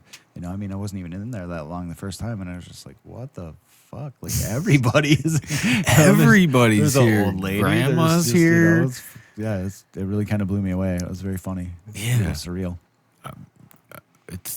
I wonder what the like the stats are on like how many older, like, are older people eating more edibles than smoking? yeah. You know what I mean? I don't know. Because they're older. You know, Right. Like if Well, say I didn't smoke, I eat all more my edibles now, Do being you? older. being older. But Right. just because of the smoke is horrible for you. And Right. I've done it for years, and plus I worked in a print shop for years and years, breathing vapors from all that shit. And not wearing the proper masks. oh good God, no! What? No. Well, a print shop is pretty hot, right? Yeah, Yeah, traditionally they And then were you have they're the mostly freaking- hot, and then there's just a lot of fumes and stuff. And most of the shops that I've worked at, including my own, were not ventilated properly. So I'm sure it's not real good for you. I mean, Right. I run and stuff now to help try and counteract some of that, and I don't think that I'm like breathing like I'm dying or anything. Right. So I think I've got some years Well, left, but Well, that's what I. yeah, That's so what I'm just saying. more conscious of the smoke now. And So you're 68 or whatever. You're like, I'm not trying to smoke. You know what I mean? But I'll eat yeah, something that's So going to that's- get me high. that seems very possible. Plus, wonder it's what- easy to just no one has any idea. I mean, Yeah, right. even if they see you eating it, Yeah, brownie, like I'm gonna I'm be high as hell, and then I'm gonna take a high as nap. hell. I'm gonna have a really good afternoon, and then we're gonna play bingo, and I'm gonna fall asleep at the end of the game. Bingo. And I don't know if you won or go Bam. out, so we're gonna keep playing. I'll play her card. Joyce, get up. Joyce. Well played.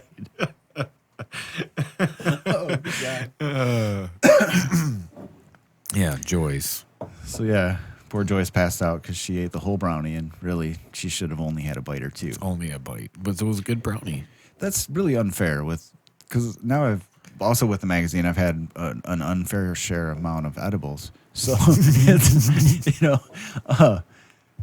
it's unfair to me for sure if they make it so, hey, this is a whole brownie square, just eat a quarter of it. Yeah, why? I have such a horrible sweet tooth, and I'm horrible with stuff like that. So I'm gonna eat the whole thing, and then I'm gonna probably giggle for a minute, and then it's 40 minutes. I'm gonna get a little laughy, and another 40 minutes. I'm gonna get a little tired. But yeah, I can't just eat. If you're gonna do something like that, man, give me 2 brownies and tell me to just eat one, Right. and maybe the second one won't get eaten. But Right. Yeah, that's what I mean. Like, just spread it out through the whole brownie. I'm down with that for sure. And I'll still pay. Okay, I'll still pay $5 or $6 or whatever. That's fine. But let me eat the whole goddamn thing without having to take a nap for 3 hours in the afternoon. Yeah, like you eat dinner and shit. You're like, this is gonna be our snack, Right. but you can only have a quarter of it. Yeah. No, That doesn't work man. that way No, for I me. want the whole brownie. Yeah, the only possible way is to go ahead and cut it up into quarters and package it separately for me. And Do they got wheat ice cream yet? They gotta do I'm that. sure if somebody not. has. Like, really? Wow, I haven't seen that. Somebody's got to be doing it. Big Fish's wheat ice cream. Man, I would love to get into the I'm medical a market. but- big ice cream guy, Are ya? though. I love ice cream. I could eat ice cream every day.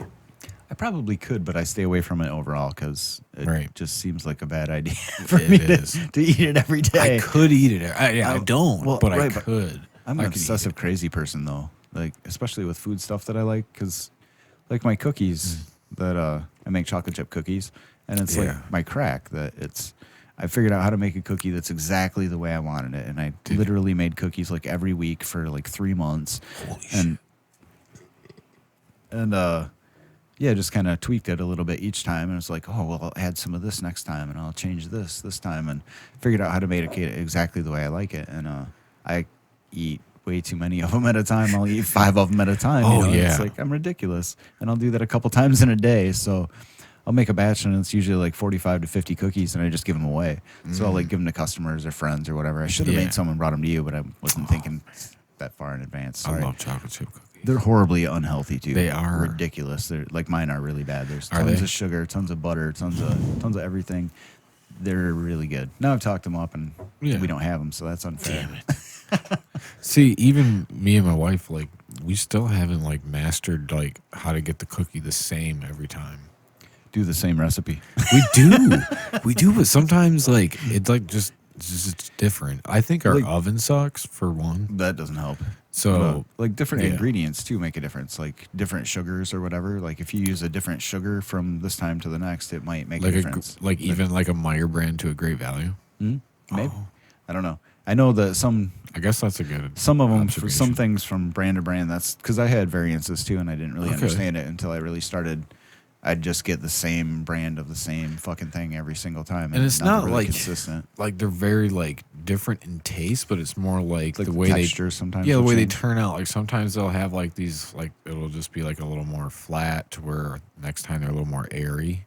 Right on. You know, I don't know. That some of that depends on flour. How you stir it too. That because you can more whip it or whatever, so it's whip it good. now I just pictured you like whip it. In the kitchen with my cookies. Yeah. Yeah, you're just like slapping down like a fucking sheet of cookies, like whip it good, and everybody's eating them. Just It goes well. yeah, like, and then now you just have to incorporate the weed into your cookies. I've thought about that a couple different times, but yeah, I don't know, because there again, So would you like? Because I would eat 5 cookies, so Right. I can't. Can you eat- I couldn't dose it to or- be like, hey, just eat a quarter of this cookie. Fuck that. I'm gonna eat 5 of them still, and then Right. I don't think you can overdose on edibles, but I would give it a shot with my might- weed cookies. You might start to trip a little bit. I don't know. Maybe. You know. I bet I'll sleep hard. Yeah, for They're sure. gonna be out for a while. Well, can you buy like basically the weed butter or whatever, or do you got to make it all yourself? Or what would you do? Know if Well, you I don't know if you can buy it or where you can buy it, but I like have to make your I own have- weed shit. I used you to know make what I my mean? own butter, and that was nice. Make your own butter. Your weed butter? Yeah. Oh, I Yeah. was gonna say Yeah, just not regular just- butter. I You was just out just there churning churning, it up, just churning my butter. Fix it. Keep it out in the print shop. And some Amish neighbors that taught me a The few old print shop. things. Hey, Eli, how do you make butter? Come here. Eli Popeye comes over. He's got his big ass. Eli. It's Amish. He's making butter. He just makes butter all day. Yeah, no, cannabis butter. But I used to make that. But now I just don't have With time that much weed. or that much weed. I Is it grew for a process? while, and so I had a lot more weed around. So you could. So I could. And, you know, it wasn't a big deal. I always had trim and usually some bud too, because Right. I just grew it for me. I didn't do anything. I mean, all my friends had weed, Right. but you know, I mean, I just grew weed, and I wasn't selling it or anything to anybody. So I just had a lot of weed. I'd grow it like once a year for 4 or 5 months, and you know, get the plants pretty big, and then flower them and. And then you'd be like, hell yeah. Yeah. Now I got this And then stash I here. literally would have enough weed for about a year, Right. and it was all right. And before I ran out, I would make sure that I grew again. There was We're once gonna or start a twice little where- early this year. I don't Yeah, I don't want to fucking run out again. So that happened Took a last lot of year. That trips. sucked. Yeah. So, but yeah, so I grew for a little while, and Yeah. made my own weed butter. So I Your had own weed a lot of butter. it. It's good. So is it quite the process to get the weed butter down? no, No? it's pretty easy, really. Pretty easy. That yeah, like Well, yeah, there you go. It's your side piece to the dime mag. right. Get your dime a dozen cookies. Dime a dozen. I don't know. That's a diss, really, but That's mean. it is They're mean. good. They're valuable. Yeah. Oh, they're just a dime a dozen.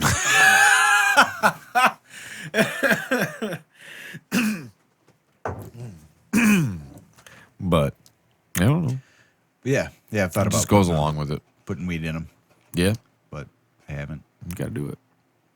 That's You what I gotta do should it. have brought. You should have Should have brought made those. Brought 'em and here. tried them out. Well, like you said, different ingredients are going to make different, Yeah, it comes out different. comes out different. So, who knows what the weed butter. It'll give it a green tint. Right, for sure. But I mean, in general, like the butter's pretty much the same. Like there's usually less impurities. Yeah.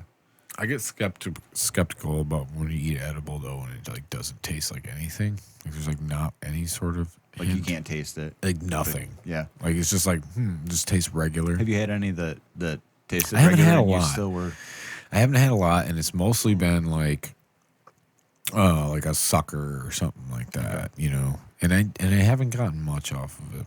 no? No, Uh, that's why I'm looking for like I would get something that's getting a brownie where they're like, eat Yeah. a quarter of it. You're like, I'm gonna eat the whole thing. I got it all night. Yep. Yeah. Yeah. But it's one of those things where you're just like, I'm gonna go buy one of those one day, and then you just don't because you got this big ass jar of weed that you're smoking anyway. right? Yeah, I'm high either way. Like This I'm is just high. It's gonna like, work. yeah, like it'd be cool, like to go get one, but yeah, no, I just don't. Yeah, I end up with I tell you what, though, psychedelics get legal, I'm gonna be the first motherfucker there because I don't know anybody fucking getting rid of that shit because I want to fucking do some shrooms. No comment. No, it's getting there. Yeah, it seems like I forget where, but it's on. I think it was, or it's going to be soon legalized. Maybe probably over in the Denver area, or Colorado. think, God, where is that? Is it Oklahoma? Maybe someplace did that. Oregon? Or is it Oregon? Pretty sure it's Oregon. Yeah. Okay. There you go. And what did they do? That sounds right. It's like recreational mushrooms. Yeah. Crazy. That's a good Right? idea. Didn't they just decriminalize like all drugs out there? Did they? Yeah, like When are we I going? don't know. Look it up. Just see here. Oregon just decriminalized. Oregon does sound right though for I don't know what the proper name is, cyclobin or something like that, or Psilocybin? psilocybin. There you go. I knew if I said cyclobin, you would. It would be close You would anyway. be close, and somebody would get it. February 1st, Oregon became the first state in the United States to decriminalize. Oh, hang on, to decriminalize possession of small amounts of all drugs and greatly increase access to treatment recovery. There you go. Now, see, that was Joe Jorgensen's plan for drugs, and people were like, "Fuck that." To legalize them? To just make it just decriminalized yeah, anyway? yeah. It's basically legal for you to like smoke crack. Like you can just smoke crack and it's fine, because Seems like a bad idea. seems like a bad For idea. that one, anyway. Seems like a bad idea, but it's all loopholes because then if you do that, then you have more places like AA, like Alcohol Anonymous or Alcoholic Anonymous, whatever you want to call it. Yeah. Treatment centers yeah, and stuff. way more access to treatment centers for you to go to than when it's illegal. Okay, that makes When sense. it's illegal, you got to go to like some rehab, or you got to get into custody, and then you get sent to rehab, whatever. Right on. Now, if it was legal, you could just walk up to a I don't know what you call it, CA, Crack Anonymous. I don't know what you what the fuck you call it, but whatever. I'm on Like crack. Crack Anonymous You meeting. just walking, scratching. I don't know. Get scratching. You just, but you can go there and it's way more accessible and it's Yeah. accepted is the biggest thing. It's accepted. Like, okay, yeah, this motherfucker's going there to get help. Now, the way Yeah. it is now, it's not as easy. So that was kind of her whole thing, Okay. with legalizing drugs. People were like, what the fuck? You're just gonna legalize the shit? Sure. If we can tax it, we'll legalize it. But then you have people like Dr. Carl Hart, who comes on Joe Rogan's podcast I was listening to, and he's in favor of, just legalizing drugs too. He's like, he just admits on the podcast, he's like, yeah, I do heroin. Wow. But I do like, just It's a bit. recreational. Yeah, I do just a bit, and it helps me through my day, and I just, That seems like a pretty heavy drug to just do slightly recreationally. It seems like that would. The But he danger of doesn't. He that doesn't like go falling over the overboard. edge He would- doesn't. Like he says, he doesn't go overboard. He's a doctor, so he knows. Like kind of like I would assume he knows what he's doing. Well, good for him. Right. I don't think many people could play it that way. I don't think either. I wasn't like totally in agreement with the whole thing. Like, don't get me wrong. But he does have certain points. He's like, if this guy, one of his main points was like, if you know a person and they go to work every day, they are fine. You get along with them. They have a great family. They have a great life. But he does heroin sometimes, or he does heroin every other day. Why Seems does that like crazy. affect you? It doesn't. at all. What does it matter? Because you already know him. That's this The only person at work, and it's fine. And With me, the only thing I would just be concerned for the person's well-being, because that's a hugely addictive drug that tends Right. to ruin most people's lives. Yeah. That I would be more concerned for but when I say for how they're heroin, what do you managing think of? a junkie down and out. Do you think know. of like syringes and all that stuff? Because there's other ways of Right, I doing mean, heroin. You can smoke it. You can, Yeah, snort right. it in very small quantities. But I understood that there's other ways to do it, and you But don't when have to get you- hammered off of it. But But there is like when you say heroin, I think a lot of people think of there's a sitting stigma here, to it. like yeah, when I for did sure. earlier when I was Right, like, that's what a lot of people think of is just For sitting there sure. in a corner and you're injecting. And that's the first thing I think of too. But Right. I'm definitely It aware is. that there are other ways to do it. But after listening to quite that as addictive, 2 but hours or whatever of him talk about it, I'm like, well, I guess yeah, you could be outside like basically smoking a cigarette, yeah, and just have it loaded catch your little heroin buzz. I've never done heroin, so I don't know. You know what I mean? I Not sure, never but it's an never opiate, will. So it's it's Yeah. the same type of buzz, I'm sure, as But if he's too doing many some Vicodin. minuscule amount of it or whatever, that's not what the junkie right, aspect is doing. it's like taking a couple of Vicodin and just getting fucking right. nodding and He- passing out. Yeah, or he's just got a relaxes buzz this from it, person. Yeah. What's For it sure. doing? What's it doing? The same thing applies though, that it's because it's such an addictive type of high, Right. regardless of if they're just doing a small quantity of it. It's that type of. I mean, people are horribly addictive to People can't handle opiates themselves. in general. Some Vicodin, and all of a sudden they're taking more and more of that. That it's kind of, for most people, I think it's an eventual process to evolve into Dependency. and more of it and more of it. And I don't know, maybe because I'm that way, that I assume everyone's that way, but I think Yeah. most people are. That's what kind of created the huge epidemic with opiates and the problems, and that's And like maybe a I heavy look at opiate. it, and maybe I look at it through a different lens too, because I've done things like cocaine and stuff, and like that's highly addictive. But I've always been able, which they say Right. maybe it's not, Right. But I've always been able to be like, I don't Yeah, need it. But I've never didn't done. really I've never like done coke that much, anything though. No. not so much. Have Oh, I never love been it. I've never been that big of a fan of the speedy stuff. Like back in the day when I was a kid, we used to take like gas station speed, and it's just caffeine pills and shit, Right. like speedy feeling, and like that's kind of the type of buzz that coke is, kind of as far as the speediness of it. And I was So never you a just fan of felt that. really hyper. There was nothing else with Well, it. no, there's plenty of buzz with it and everything, but I didn't like the speediness of it. No. That wasn't one of my favorite things. So that Oh, I loved it. I love much it. more of a I'll say to opiate this day, person. it's the fucking one of the best I've ever done. It is the best. you like the speedies. Yeah, no, that. Just That's that- the only the thing I've buzz done from that's that, yeah. speedy, I guess. That's as far as I've ever gone. Other than that, it's just weed and alcohol. But I did do that. No other drugs. Nope. No. That's why I said I want to do shrooms. I really want to do right on. shrooms. You know what I mean? I want to have that experience and shit. But that's as far as I've gone, because it was from a very trusted person. And nowadays, I would never fuck with it. I haven't fucked with it in years, and I never would now. But yeah, just the feeling of it was just great. But it was always, to me, it was always just the next day. You're like, man, that was so fun. For me, that was so fun. We should get some more. I got a little money. We could do I that. got some money. We could. But I shouldn't. We could. No, it was, constantly fighting that all day. I was like, we could. And you're like, no.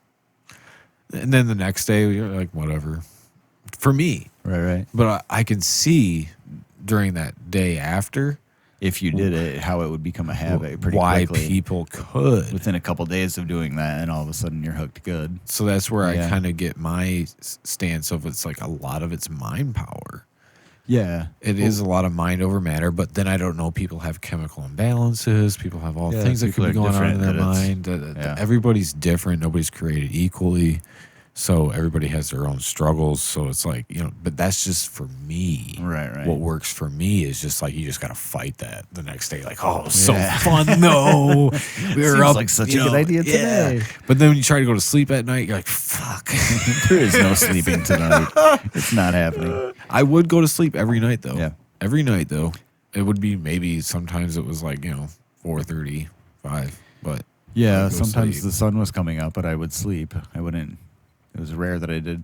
I didn't do any 24-hour bender type things until I was working in my print shop. I gotta get Worked these for like fucking orders 24 done. hours. Like we were doing. I did a couple orders for Head PE, and it was all last minute shit. Oh, really? And it was all like they were playing at the intersection. It's like, we're gonna be there on Thursday. Can you get 50 of these and 100 of these and 50 of these? And I'm like, yep, Yeah. sure. I'll start right Look at my now. watch. Yeah, and it was so And you had the a backstop. bunch of Red Bull, and I worked like 24 hours. I did that a couple times because of them. But I mean, I would happily take it. Plus, when you print for bands anyway, if you're printing for a big band too, that always helps. Hey, we printed for Head PE last week. Oh. I don't have to worry about their quality, I guess, because they're printing for Right. big bands. So Yeah. that's kind of a nice resume too. So I Right. do the dumb shit like that of, well, I have to work 24 hours to print this one, but it's gonna go, so I'll get it done. So But I was always the type of person though when I got like fucked up or something, or you're partying, so I always made it home. yeah. I was always the person to like make it home somehow, like riding my bike or doing whatever. Like I didn't want to sleep anywhere else. Yeah. I wasn't the dude that's like crashing on the couch, Passing like, out. Yeah, So no, I'm the last one down at the party. no, Yeah, no. I wasn't either. I should have not. I could recognize driven that home, point. but Yeah. There's been a few of sometimes I those. remember going out just to look outside and see if my car was there, and then look for dents. Yep. And thankfully, I didn't have any issues. I never got busted, and just drank and drove a couple too many times. Yeah. Mess. That was a long time ago, though. I was not good. Yeah, I'll admit to that too. And it's like, you think back on it and you're like, whew, man, we were lucky that, nothing did happen because we would have blew over. Like, not lucky in the sense, like, from what I remember, distorted memory, it was a great drive home. I drove perfectly. It was fine. It was perfect. Yeah, like we Flawless. stopped at rallies and everything. That was always the thing, though. Like, honestly, a lot of times we would have my dad pick us up.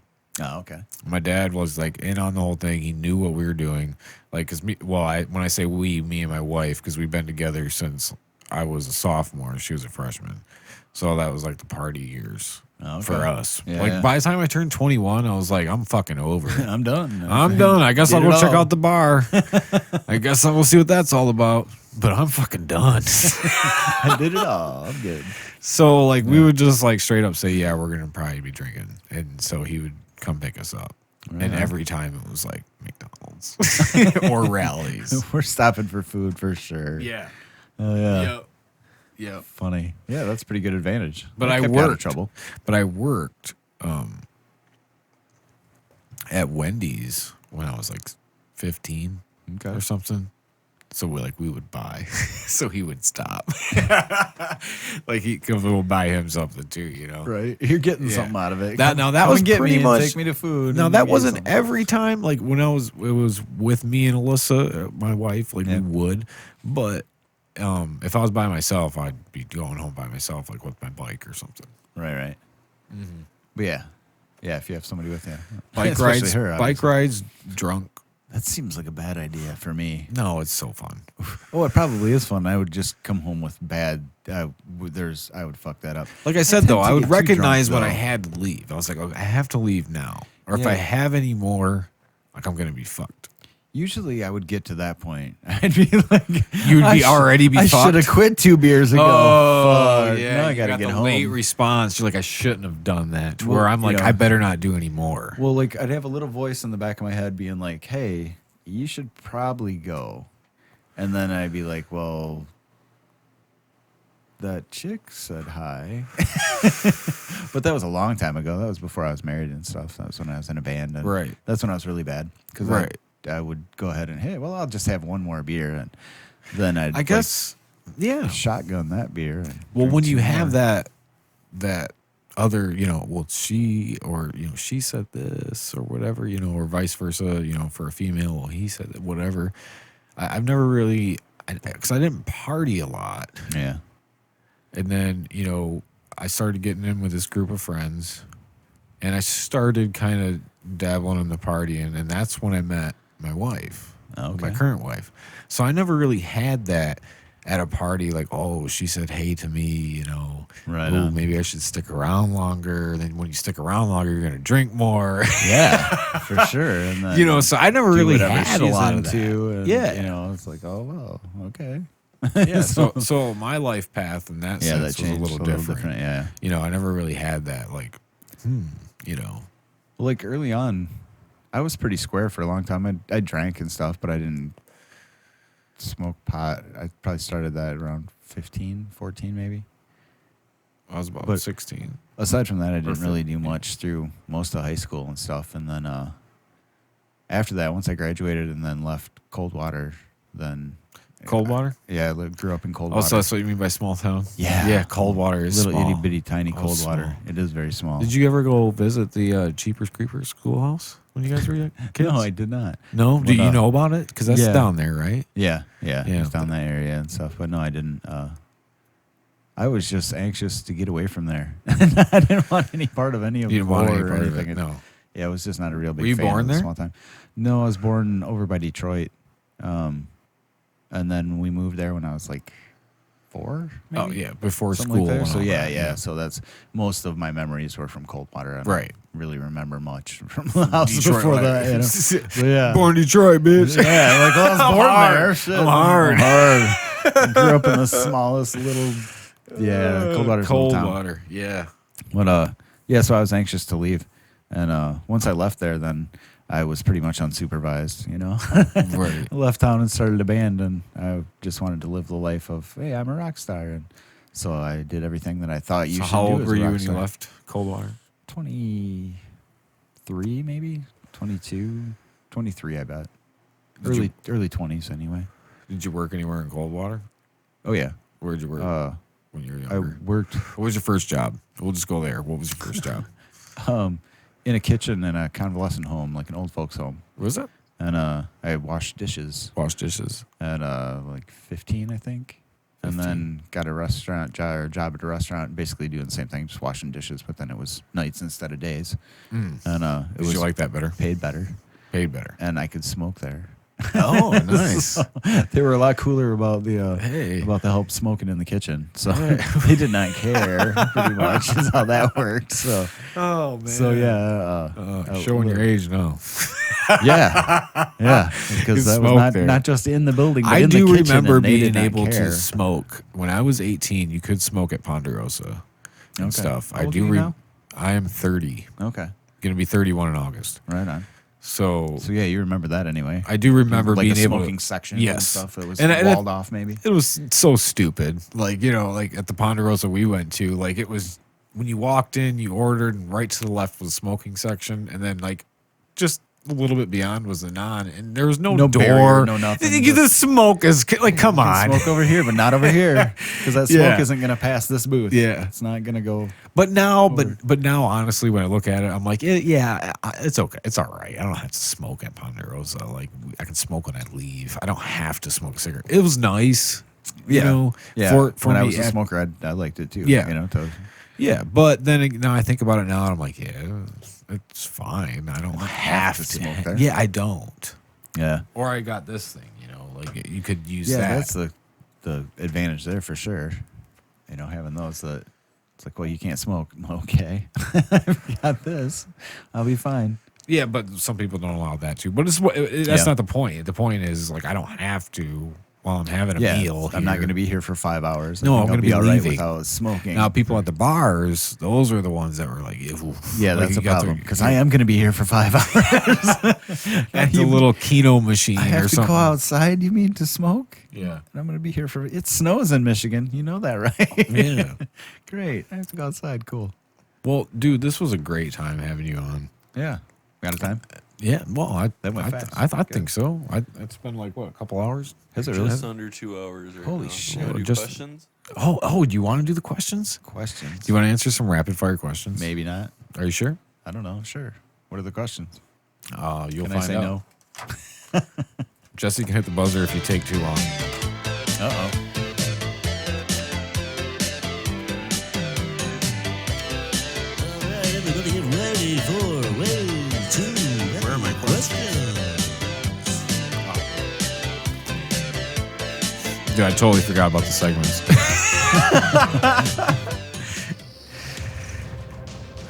What's your favorite food? Lasagna. What's your favorite color? Blue. When's the last time you took a shit? An hour before I left to come here. Drunk or high? Time of day. Okay. Which day? I don't know. What superhero would you be? Oh. Spider-Man, I guess? Would you rather be the smartest or strongest person? I did those Smartest. backwards. Your house, her house, or neither when you lost virginity? My house. When was it? How Year? old are you? 15. Why are you lying? It seemed legit. 15, yeah. It was, Fish sticks or fish fillets? neither, thank you. Oh, that's right. Vegetarian. That's true. And we Pepsi didn't or talk Coke? about that. What's that? Pepsi or Coke? Pepsi. What do you think of garden gnomes? I don't. I don't. I don't think of garden gnomes, I guess. not in there. Oh, yeah. No, I got something else. I got something else that reminds me. Uh-oh. So you said that you kind of maybe believe in the aliens, maybe believe Oh, in yeah. paranormal stuff. Yeah. You have yeah. any like experiences Not, that made you believe, or are you just kind of a believer like I am, it like where I just haven't seems- had much. I do have some stories, but had some strange things happen, but things that I couldn't necessarily explain, but nothing I can really, be like, oh, this is an amazing story. You won't fucking believe this. Yeah, no. I don't have any stories like that, but it's like with the aliens or something. It's like, well, first of all, that would be pretty arrogant of humans to think that we're the only thing alive anywhere.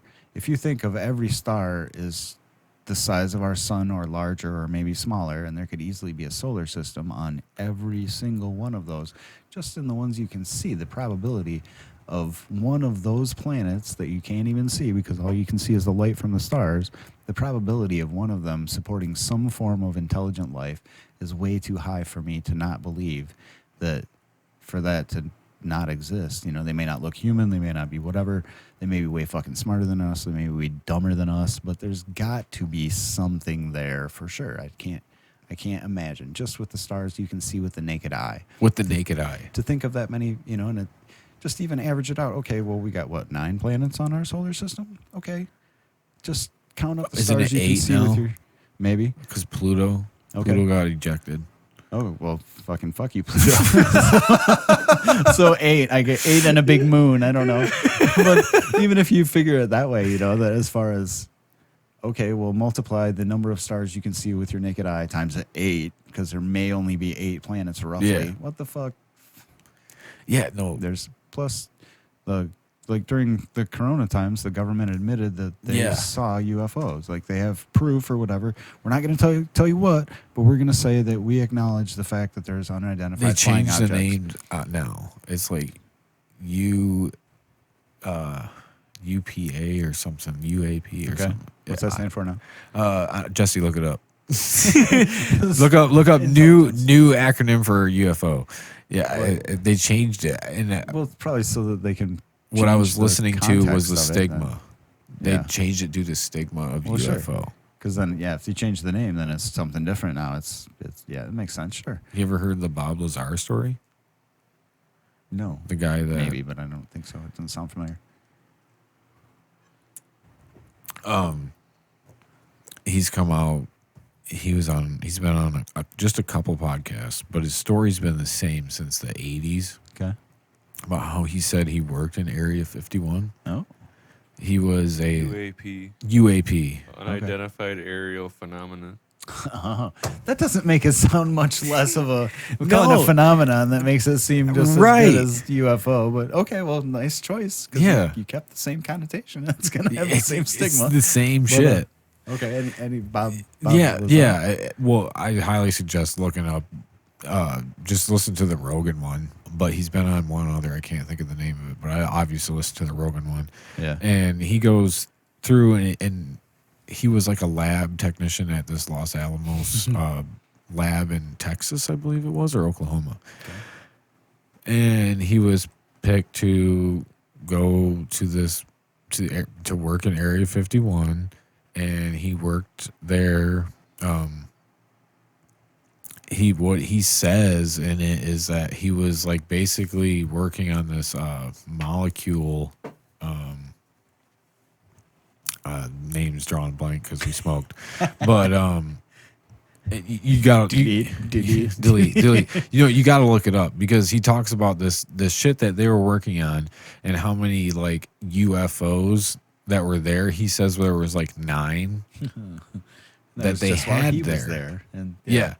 But the creepiest part about the whole thing about, you know, he's obviously not there anymore, is that they basically tried to delete his life Yeah. after he left. Well, that doesn't really surprise me. I mean, And like how can you keep that many people quiet? You know, Right. How do you? they basically deleted, like they said, like there's no records of him ever working at this Los Alamos lab. They were Right. all gone. And He's just a crazy person. We don't know anything. the only about way that he could kind of prove that he worked there was one newspaper article where he made some jet propelled rocket like go-kart machine thing. It was like the first thing ever built like that, and it was a newspaper clipping. And when he went there with these people that were doing this reporting or whatever, like he took them right through the place, like he knew exactly where to go. And that's kind of like how he proves that, you know, he worked there. And yeah, it's a crazy story. Well, Like if you're into UFOs or you're on the edge or whatever, I suggest listening to that because that like is like wow. Like just and his story, like if you look it up, like every time that he has talked about it, which isn't a lot, it's the same. Very It's consistent. yeah. It's consistent. Like he took his friends to see where they were going to be like testing, I don't know, some bombs or something they were testing or whatever, and like he took them to see exactly when it was happening, and then they kind of like there's some story where they kind of got caught or some shit like that and they had to run away. But yeah, like he knew shit. Right. Like to prove, like he's like, you know, see, like I told you, like this is what's happening here, That's crazy. type of deal. But yeah, I mean, it doesn't surprise me really. I mean, why? I don't know. The government, I think, hides all kinds of stuff from us. for good reasons sometimes, but For good know, but- reason, sometimes, yeah. but Well, sometimes not. You know, it's like, well, why can't people know that? until you're Fauci and you fuck up and say don't use masks, and then you say use masks. Did I say that? What did I say? Did I? Whoops. It's like, oops. I don't know what I said. I'm old. Me. How many administrations has he served? You know, holy shit, dude. But, well, dude, honestly, I think, you know, you need to go pick up a dime mag near you and watch out because Watch out. I think that's going to be a big thing, man. You keep It's- going on, you keep expanding, you bring It's the going pretty cookies. well so far. Bring the cookies. Bring the cookies in, man. Bring the cookies. You got to get them in the dispensaries. Every pack of cookies comes with a dime mag. Oh, that seems like a lot of extra work. Dude, you're gonna start a bakery. I don't Off want to that. start a bakery. Why not? I'd Put on that fucking chef hat. Because I want to make money from the magazine and have the magazine be my paycheck eventually. There That you sounds go. like a good idea. That sounds like a better A idea. lot more fun. A lot more fun. No I've health already got food it teamed up. regulations. Right. Yeah. Yeah, I wouldn't want to mess around with the food marketing and all that shit. That's way too complicated. Yeah. This is The, not that tough. the I understand FDA's that so far. involved. Ooh. Yeah. No, thank you. No, I had to work cleaning at a place that was FDA regulations. Yeah, fuck all that. Yeah, this is pretty simple as far as I don't really have This any is computers. any main regulations or anything. There's some advertising regulations, but not much. This is one of the mediums where cannabis is allowed to advertise freely, and it's pretty all right. It's So, pretty all right. it is. I like it. It's a good time, and yeah, I'd like to expand it to be larger and dominate. I think Michigan. it will be. We got a niche so far, and we're getting a lot of good feedback. So it's all right. Man, thank This you is so fun, much man. for having me out here. I appreciate it. I know For that sure. I said no and gave you a hard time about it at first, and You did. it's like You're well, like, it was a no. good time. You're like, oh, I'm going to ignore this message. I'll look at this later, so I'll deal with it later. I left it unread for a minute. What happens? I'm persistent. I'm persistent, people. Persistence works, though, and you know, anything that this, there's plenty of interview things that I wasn't able to get either in the magazine until you ask for 15 times. Basically, ask until they tell me no, Yep. and then ask again. Yeah. Yeah. I haven't gotten a no yet, Are you so I'm sure gonna about that ask no? again. Yeah. Yeah. Yeah, you didn't say no, so yeah, it works. Thank is you very fun, much. man. I appreciate it. No problem, dude. Good time. Good one. All right.